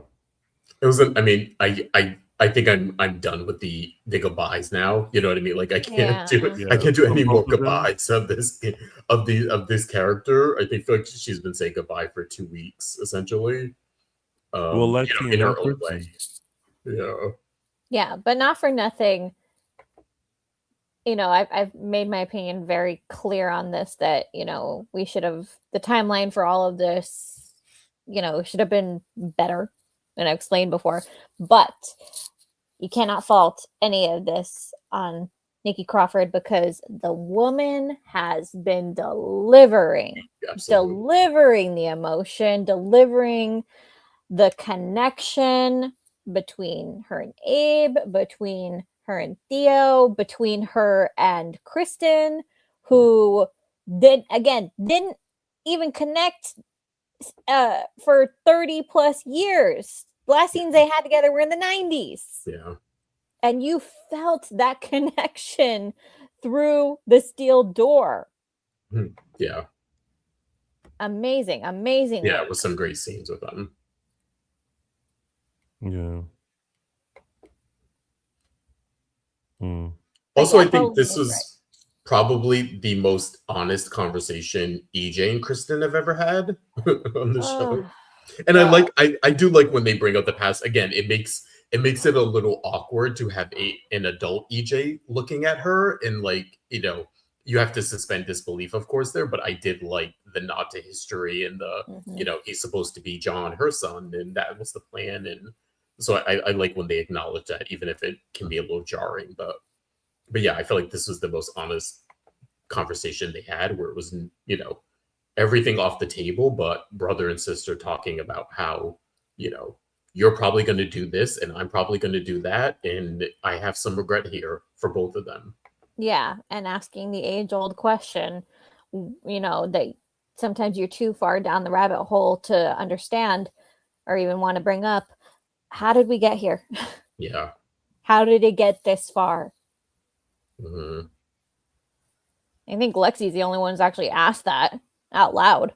Yeah. Yes. I'm glad that at least, although I wish they would have moved that along a little more, because Brady and Marlena should have figured out last week that something was seriously wrong. They should have pushed Kristen a little bit harder. Yeah. Instead of waiting for this week when it might be already too late to do anything about it, and they're in a panic. Yeah. Some other people wanted to sound off about this storyline and these characters. Our good friends from Tacoma, Washington, wanted to speak on this, and let's hear what they have to say. Here we go. It's Melissa. I'm Patty. And we're from Tacoma, Washington.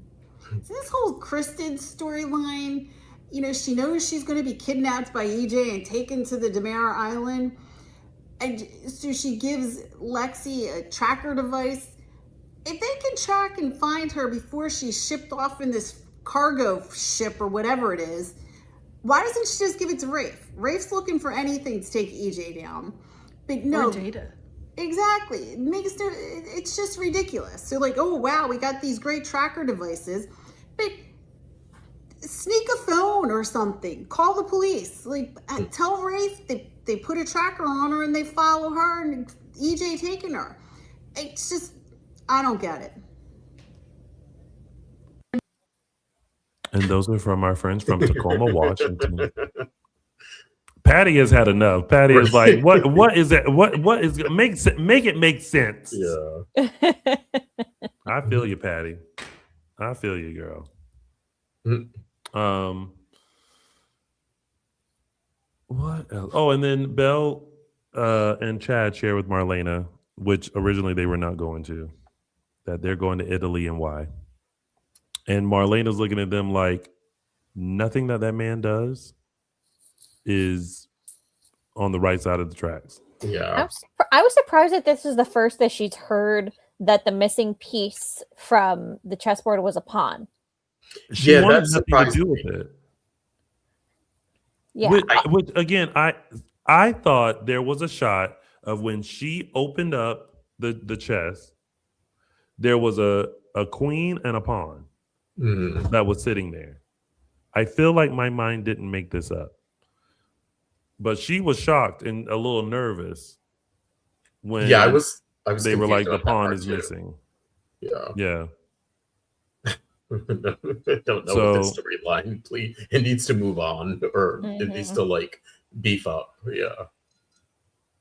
Yeah, I need more of this. But I'm gonna tell you this. If Joe Muscolo's estate is not getting a check from Days,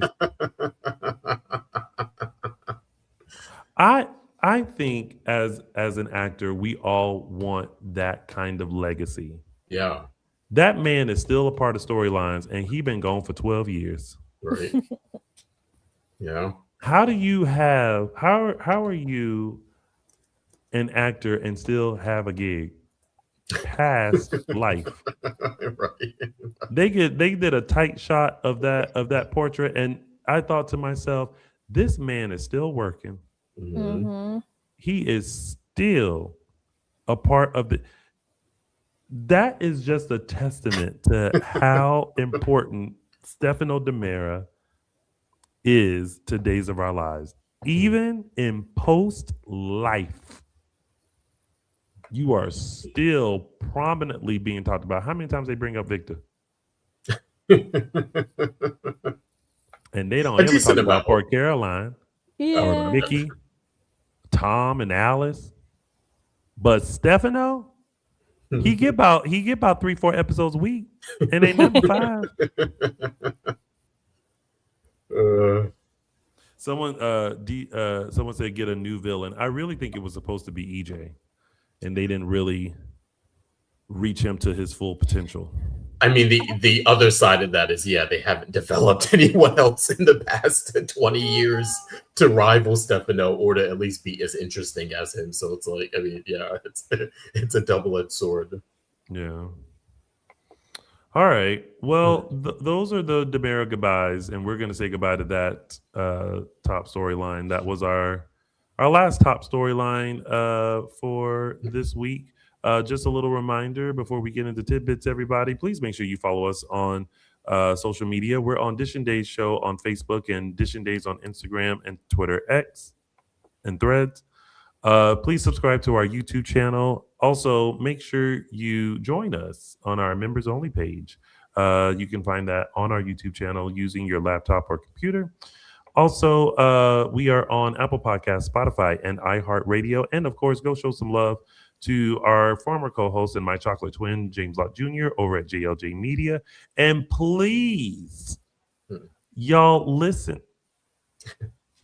Let me sit up. Let me sit this thing up. I know that y'all have a lot to say about this show, and we want to hear from y'all, just like we hear from our friends in Tacoma, Washington. If you all have anything to say about the show, maybe you don't want to be on camera, maybe you don't know how to turn on the camera, get somebody to help you. And in 30 seconds, give us your first name, where you're from, and then sound off about anything regarding this week's of the show.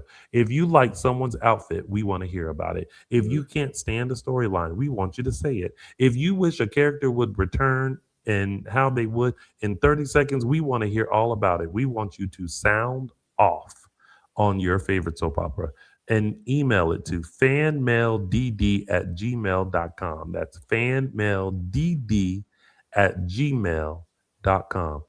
I'm tired of asking y'all to participate. I want to hear from you. Just like y'all commenting in the chat, I want to hear from you. And I thank you. There are times where I feel like I have a stern talking to our fans. We're good. So, let's move on to our tidbits. Y'all, I almost left the studio. Left the studio. The thing said, "Do you want to leave?" I said, "No." Let's get into some tidbits, y'all. That was scary. Got to be careful with these buttons. All right, let's start with our first tidbit, which are the apology tours. And we're going to go down the line. First of all, Gabi Philip, Mhm. Alex, Ari. Apology number 1. Gabi.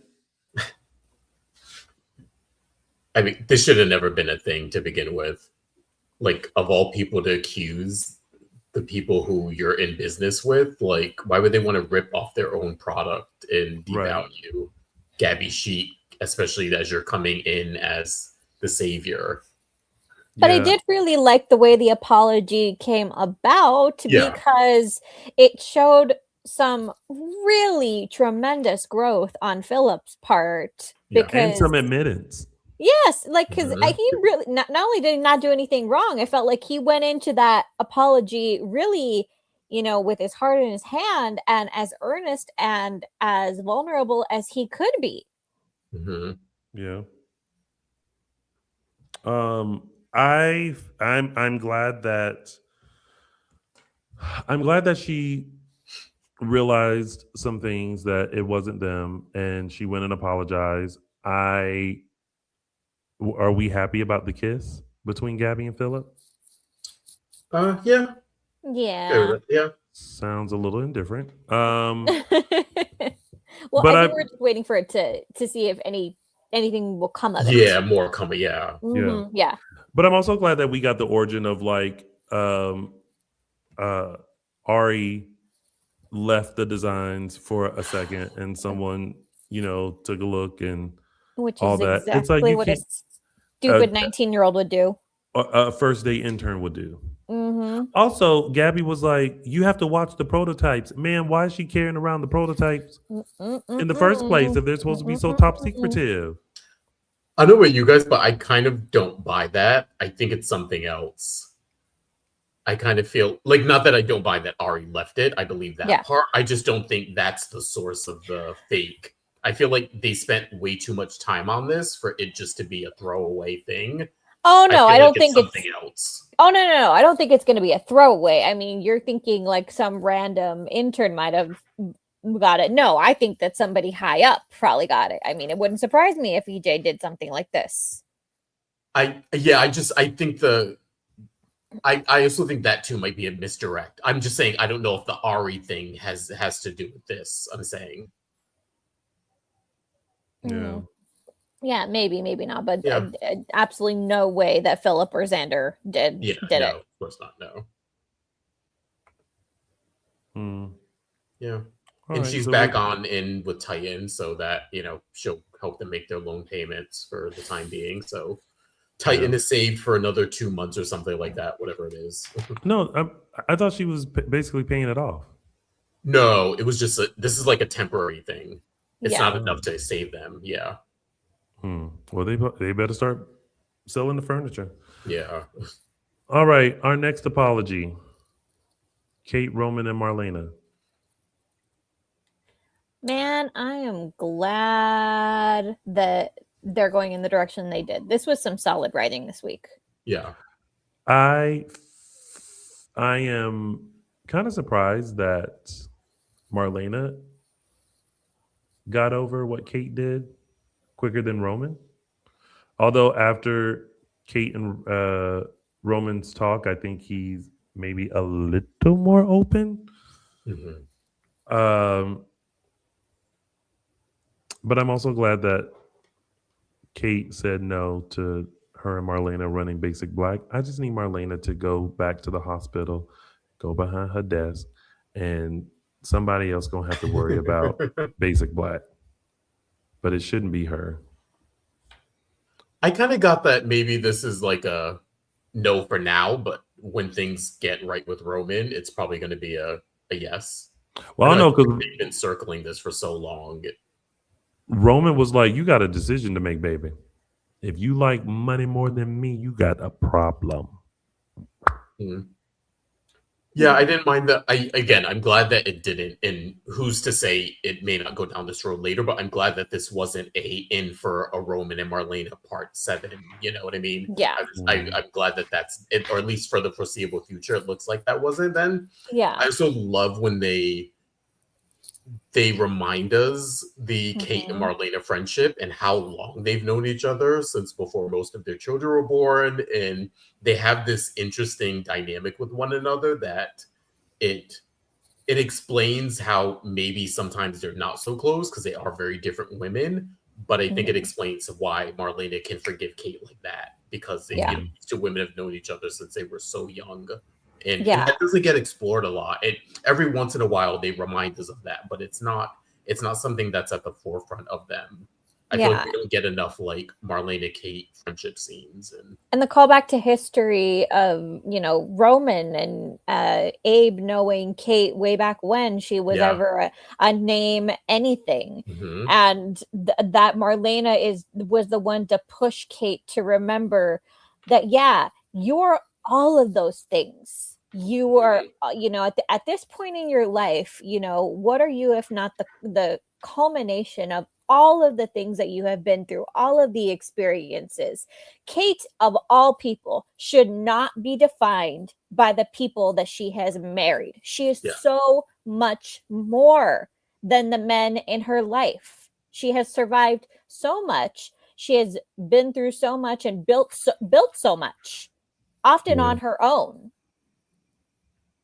So she gets to define who she is and that she is all of those things. Yeah, it's a nice little trip down. I did like the mentioning Hattie and Faye. It was nice. It was like, oh, a reminder of those two, which you never hear about anymore. I do like this couple, so I'm hoping that they're not broken up. I hope that they get back together, but what I don't want with them is what we saw with Maggie and Victor. Is every 6 months, Victor does something dastardly, Maggie bitches about it and moves out for 5 days and then comes back. Like, I don't want that for them. I either want them to get more even keeled with Kate, or I want Roman to be more accepting. Like, you know what I mean? They have to meet each other in the middle. I don't want a retread of Kate. I mean, not Kate, Maggie and Victor. I think they both things will happen, actually, because they left off in that place this week where Roman was kind of like, I can't forgive you yet, but I need time. This is not me, you know, digging my heels in, which is good because I was about to call him an old goat and everything if he had gone that way.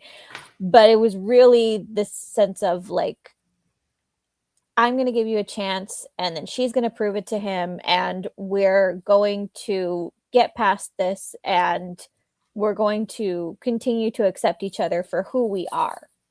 Yeah.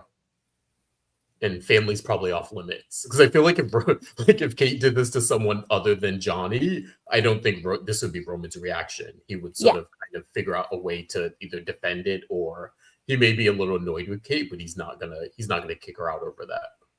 Yeah. There's nothing that says that new boundaries can't be drawn. That's okay. Yeah. Yeah. And our last one, which everybody had to eat crow on, is Holly. Everybody had to come and apologize to Holly. And if I was Holly, I would have said, I told y'all so. Right. I'm glad they're not telling her that they've come up with that it's EJ, but I am glad that they recognize that they probably made a mistake and it makes more sense, and they apologize to her. So yeah, I did like that part too. It's sort of like part of it, I think, was like either don't piss her off again by not having evidence against someone she's connected to, or also let's make sure we get evidence so that we can bring it to her and say, Holly, this is what's happening. So either way, I think it was a good way to go. Yeah. This was probably the apology tour that I liked the most, because I think it reiterated something that I've been kind of wrestling with, that sometimes forgiveness can be easy if you really love someone. You know, if when you recognize that people are coming from a genuine place and a place of genuine love and concern and fear, forgiveness can actually be easy. And so it was actually, that's why it was so easy. Not that she didn't have a right to read them all for filth if she wanted to, but it was easy for her to forgive them because she knew that they were scared. It wasn't that they, didn't believe her because they didn't want to, or because they thought, that she was dumb or ill-intentioned. They were just scared. Yeah. Let's see that. Yes. Cool. Oh, I'm glad that's out of the way. And last but not least, our last tidbit is just babysitting duties. Yay. Chanel's got sick, but she don't feel like having sex though. And no, I'm sorry. Yes. But then Two the baby is different also yes. But the baby is also feeling a little sick, and Johnny was like, we can't compromise you. So Goddaddy Javi stepped up to the plate along with Gus's wonderful rendition of a dinosaur that scared the bejesus out of the baby. Oh my God, don't do that. The second that he turned around and made that sound, I was like, that's, first of all, good impression. I totally buy that that's what a dinosaur sounds like, but you don't do that around an infant. Bad. They like soothing sounds. Annette, Sometimes life is in the way, so I can't imagine having chemo and being pregnant. No, thank you. I'm not feeling sexy right now. And then eventually Paulina ended up watching them. So, and it just stirred up a lot of stuff with Gus and Javi, which we kind of discussed already about like having kids and stuff like that. So, it's just kind of one more nail in the coffin for these two that. What do you mean a nail in the coffin? Damn, Araceli. For their relationship. I'm sorry, I should clarify. For their relationship. That is over? No, that I wouldn't go that far. They're not in the same place. We've covered the Leo part of it already, but I think this is the first instance of us really realizing that Javi is in a different place. He has a different life experience than Gus has. Yeah. How did you get that from that discussion about a baby? Because I think they eventually ended up saying they were open to it. Yes, they were open to it, but Javi's already had a lot more experience than Gus. A lot more hands-on experience. He knows definitively, whereas Gus was kind of like, someday in the future.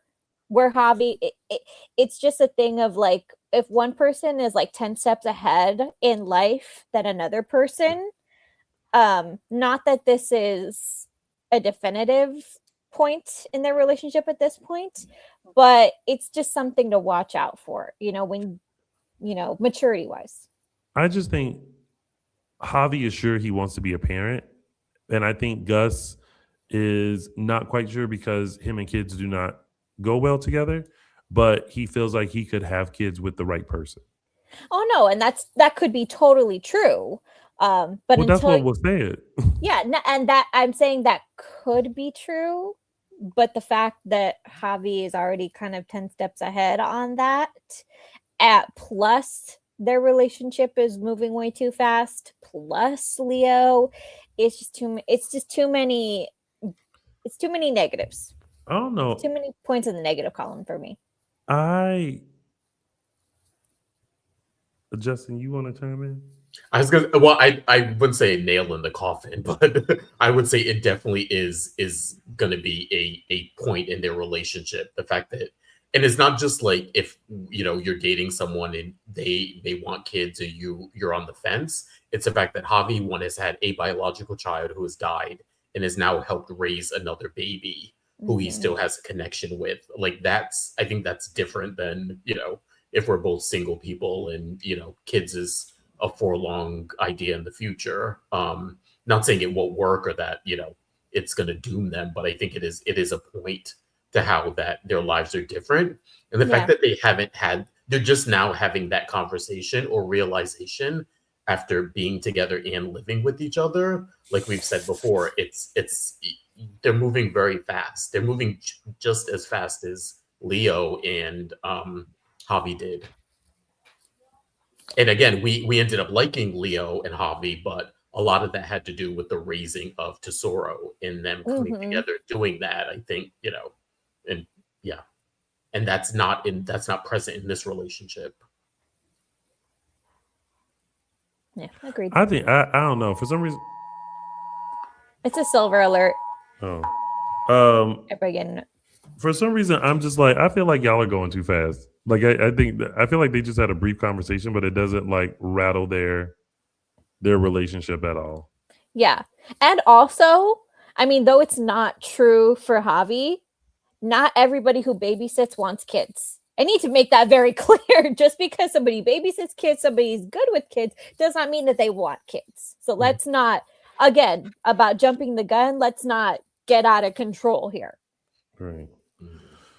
All right. Well, with that, we've done our top storylines. We've done our tidbits. We have now just given you this week's episodes of Peacock's Days of Our Lives, but we still have more show to go with our fan segments. And we are going to start with Jen's EJ's highlights of the week. Farrago fan here with my mostly EJ highlights of the week. Do have some Gabi in there. She gave the money back to save Titan, and then Philip did his happy dance, which was hilarious. I love JP. And Ari has Joy's number.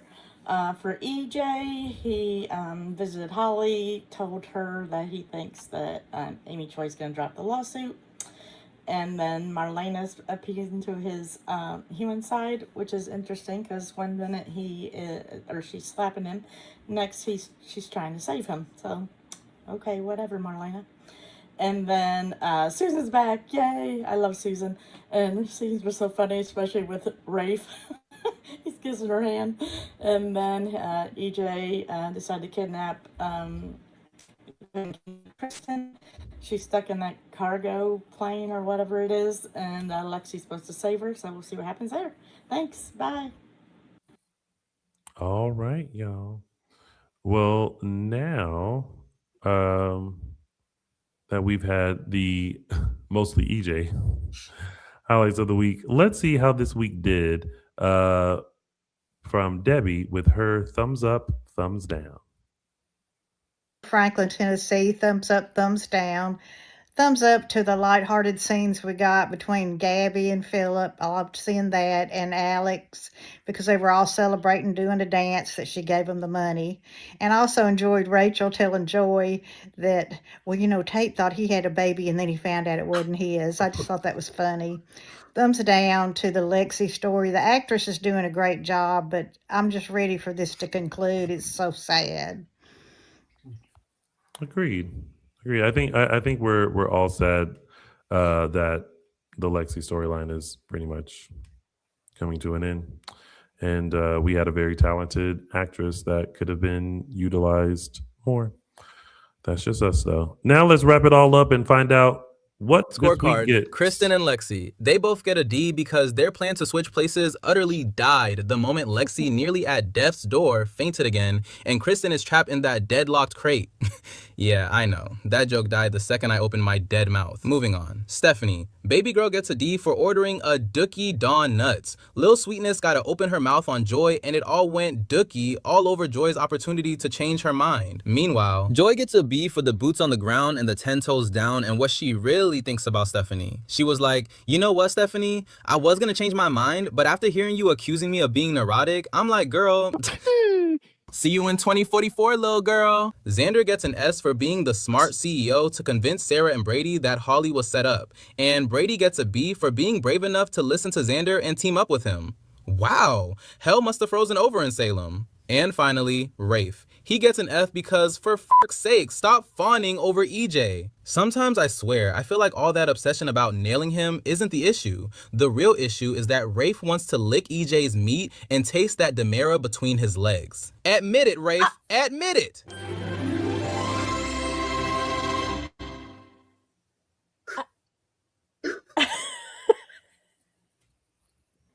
Christian Me World. Okay. Christian Me World. Oh my God.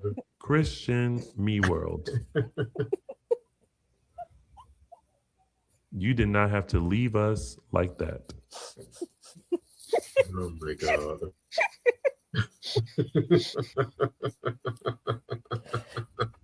I do appreciate the actual scorecard. And then he said, I said what I said. And you got my mama saying, I know. dang.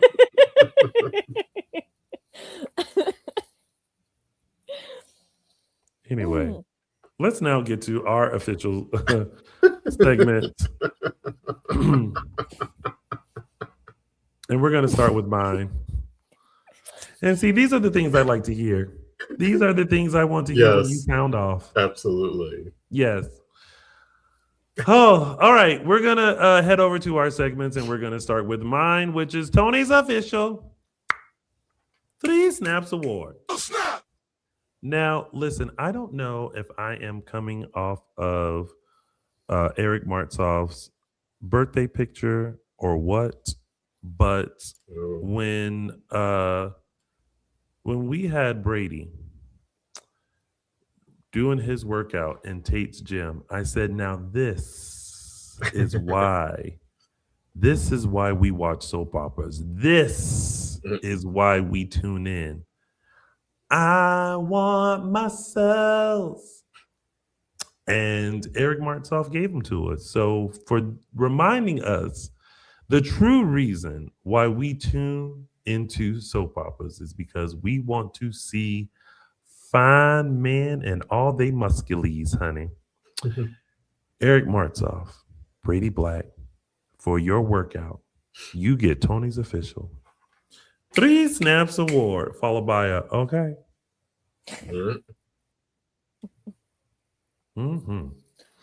We do not have a caption that because we failed to mention at the top of our show that Michael Mattis is not with us because he found something else better to do, meaning that he is photographing an event.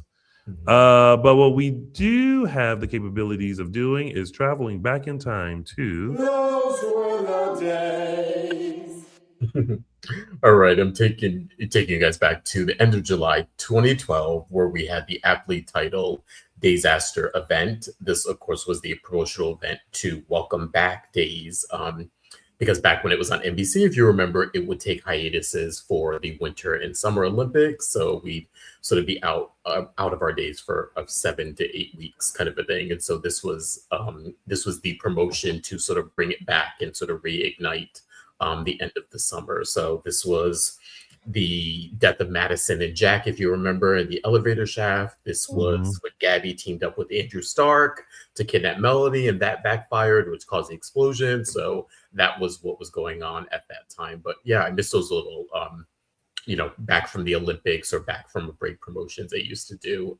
Now that it's on Peacock, it's sort of uninterrupted. So we sort of don't get those things anymore. But yeah, a time in Days history, end of July 2012.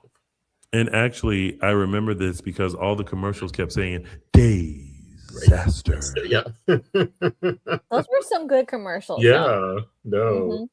Make sure you tune in to Disaster. Yep. All right. And now we're back in the present. And Those were the days. And now it's time for It's a gift. You know, nobody should be surprised at my It's a Gift choice this week because I feel like it just speaks for itself. Mr. Philip Kyriakis, no one does a happy dance like you. And I really, really, really enjoyed it, as did we all. It's a good happy dance. Yeah. He was very happy. All right. And everyone, that was It's a gift. And now it is time. Well, actually, it's time, but honey, buckle up and sit back because we got a lot to go over. It is now time for News and gossip. All right, starting with some really great news. Our favorites are heading back to Salem. Carrie, Sammy, Lucas, and Will are making a return.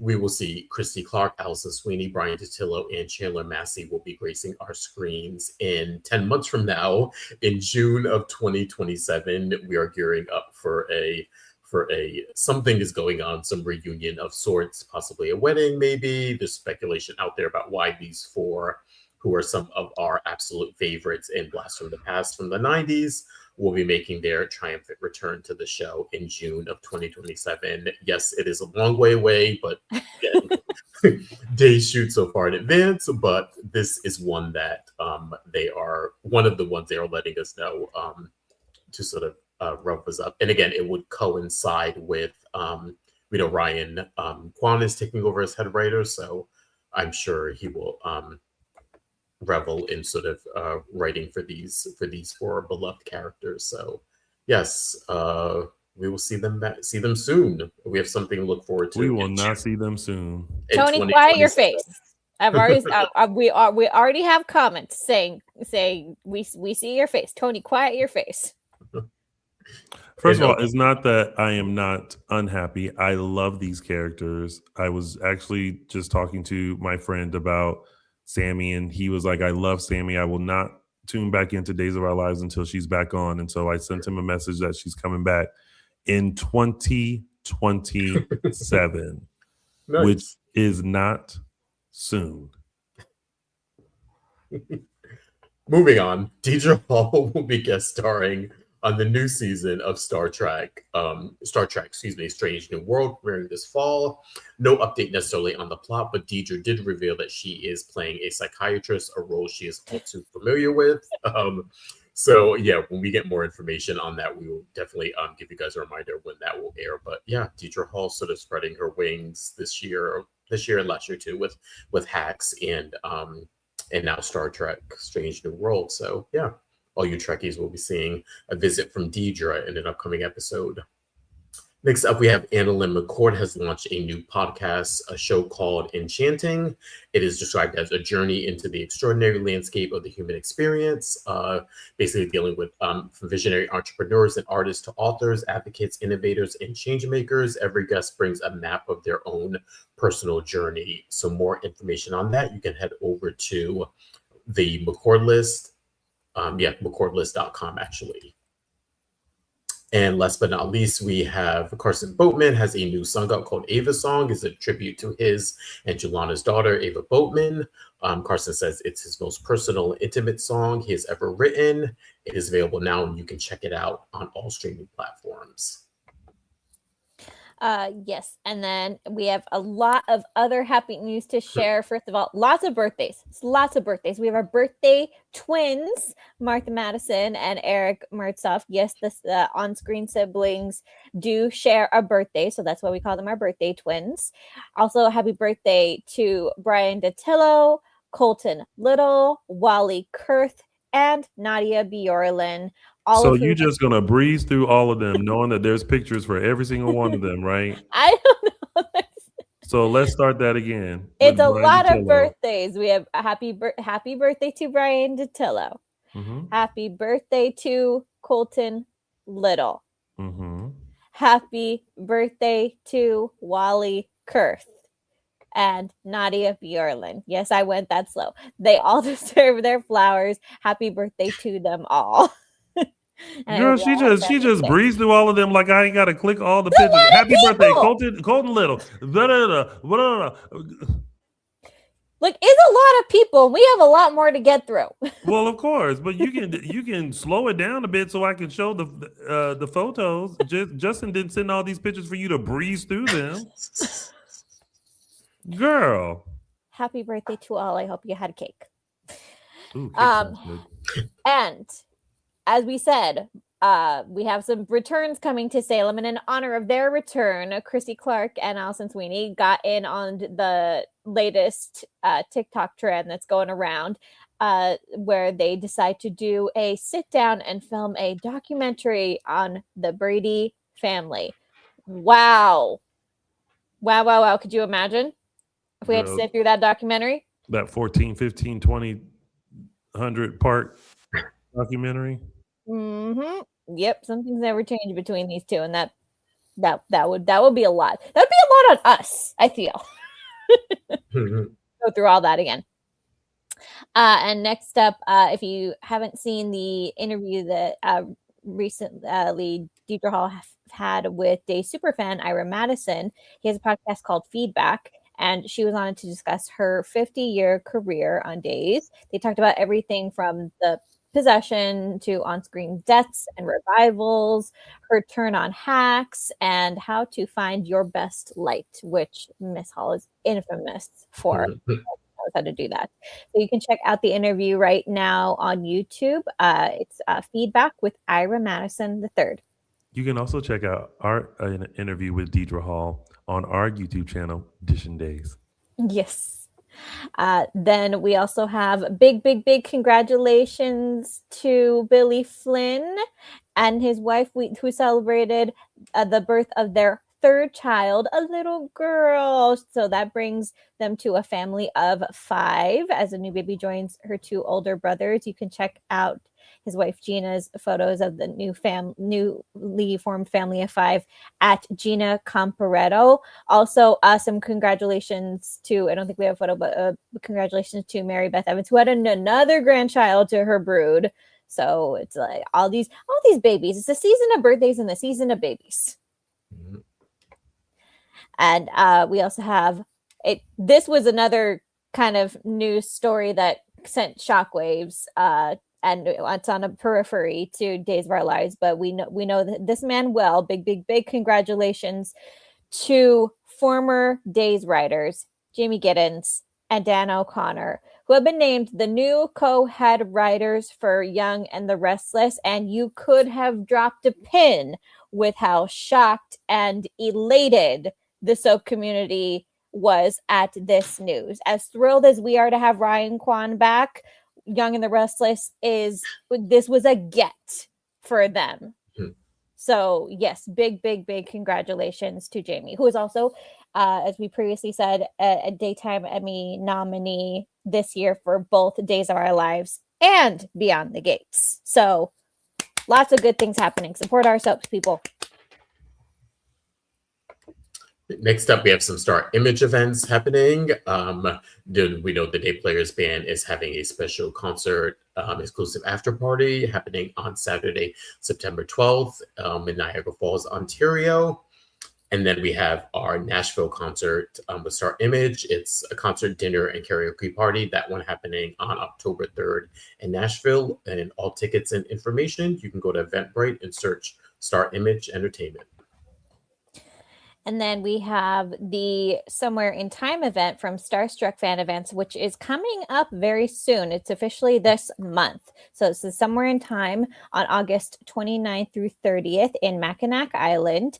And there was a change in lineup recently. If you haven't already heard, Eric Martzoff has a family commitment, so he unfortunately cannot attend. And filling in for him will be our resident mad scientist, Richard Wharton, who plays Dr. Rolf. So that's coming up this month, August 29th through 30th. Then we have the Halloween soap opera party weekend, which is shaping up to be a really fun weekend. That's going to be October 24th through 26th in Kissimmee, Florida. It looks like we got a full lineup there. That's going to be a fun Halloween party. And then coming up next year, so you can plan ahead a little bit, is going to be the Salem, New Jersey event happening April 10th through 11th. That'll be in New Jersey. And we finally have some people some actors to add to our lineup. We have Brian Datillo, Cassie DePaiva, Vincent Arizari, and Matt Ashford have signed up for that event. And of course, any upcoming talent who are going to be added to the event, please stay tuned, and those will be added as we get them. And for tickets and information on all these events, you can go to starstruckfanevents.com. Next up, we have our Soaps in the South event. Again, this is a fundraiser that benefits Camp Dream. It's an organization that provides camp for children and young adults with disabilities. And this is happening this month as well, weekend of August 22nd through the 23rd, with friends of the show, Paul Telfer, among other soap stars. All tickets and information, you can go to campdreamga.org. Yes. And then we have an upcoming event in November. This is going to be the Hollywood Nights event hosted by our friend Lori Beth. And that is going to be the day of November 13th, 2026, Friday, November 13th. This is an exclusive event. So for tickets and information, email Lori at LoriMatrix@yahoo.com and at Lori Beth 6970 on Instagram. Yes. And last but not least, we have our Samantha and Friends event. This one is the Wizarding World of Harry Potter Gala, taking place the weekend of September 12th through 13th, happening in Lakewood Ranch, Florida. To name a few, we have Mike Manning, we have Camilla Banos, we have Jordi Villasuso, and Kyle Lauder from Days. And all tickets and information for this one, you can go to samanthasfriends.org. And again, this is the Wizarding World of Harry Potter Gala, Lakewood Ranch, Florida. All right. We have made it through all of our news and gossip, y'all. We told you it was a lot. It was. And they appreciate it. That was News and gossip. And right after our show, you guys head over to our Instagram, Dishin Days, for something. I'm not going to say what. I'm going to finally post something that I need feedback on. Okay. That's it. So head over there. Let's talk. Now let's find out what is coming up on this week's episodes of Days of Our Lives.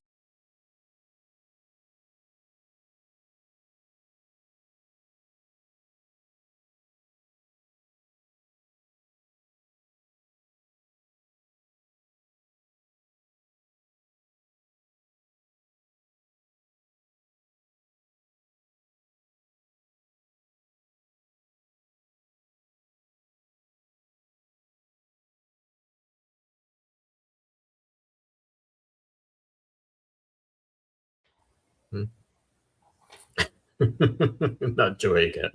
Well, I'm curious. Yeah. Looks like there's going to be a lot going on next week, y'all. And y'all, make sure you tune in. And then, of course, Man Lover said, their promos give too much. Well, you'll have to see if you were right. Also, just a correction. It's pronounced Mackinac. Mackinac. Thank you, guys. The C is silent. Thank you. Thank you. All right. Well, y'all, thank you so much for tuning in to Dishin Days. We also want to thank AlexAnn Hopkins for coming in and joining us. And of course, he couldn't be here with us today, but y'all can go follow him, Michael Mattis, on Instagram and Twitter X at ML Mattis and MLM Images LA. Justin Lee Hareld, where can they find you? Find me on Instagram at Justin Lee Hareld. Araceli, where can they find you? You can find me on Instagram and Twitter at Tia323 Araceli. And of course, you can find me on all social media platforms at Lounging with Tony. And you can find us at Dishin Days Show on Facebook and Dishin Days on Instagram, Twitter, X, and Threads. Thank you guys so much for tuning in to another week of Dishin Days. We hope you'll come back and sit with us live next Sunday at 3 p.m. Pacific Standard Time, 6 p.m. Eastern Standard Time for another full dish of this coming week's episodes of Peacock's exclusive #1 award-winning hit soap opera, Days of Our Lives. In a few minutes, make sure you head over to our Instagram and chit-chat. I'm always so cryptic. And and a shout out to Justin, because baby, them lights were turning all throughout the show. It's literally 4 inches from my face. I'm like, the sun has gone down. I know. All right. It's Thanks, literally everyone. dark out. We know. Thanks, y'all. We'll see you next week. Bye.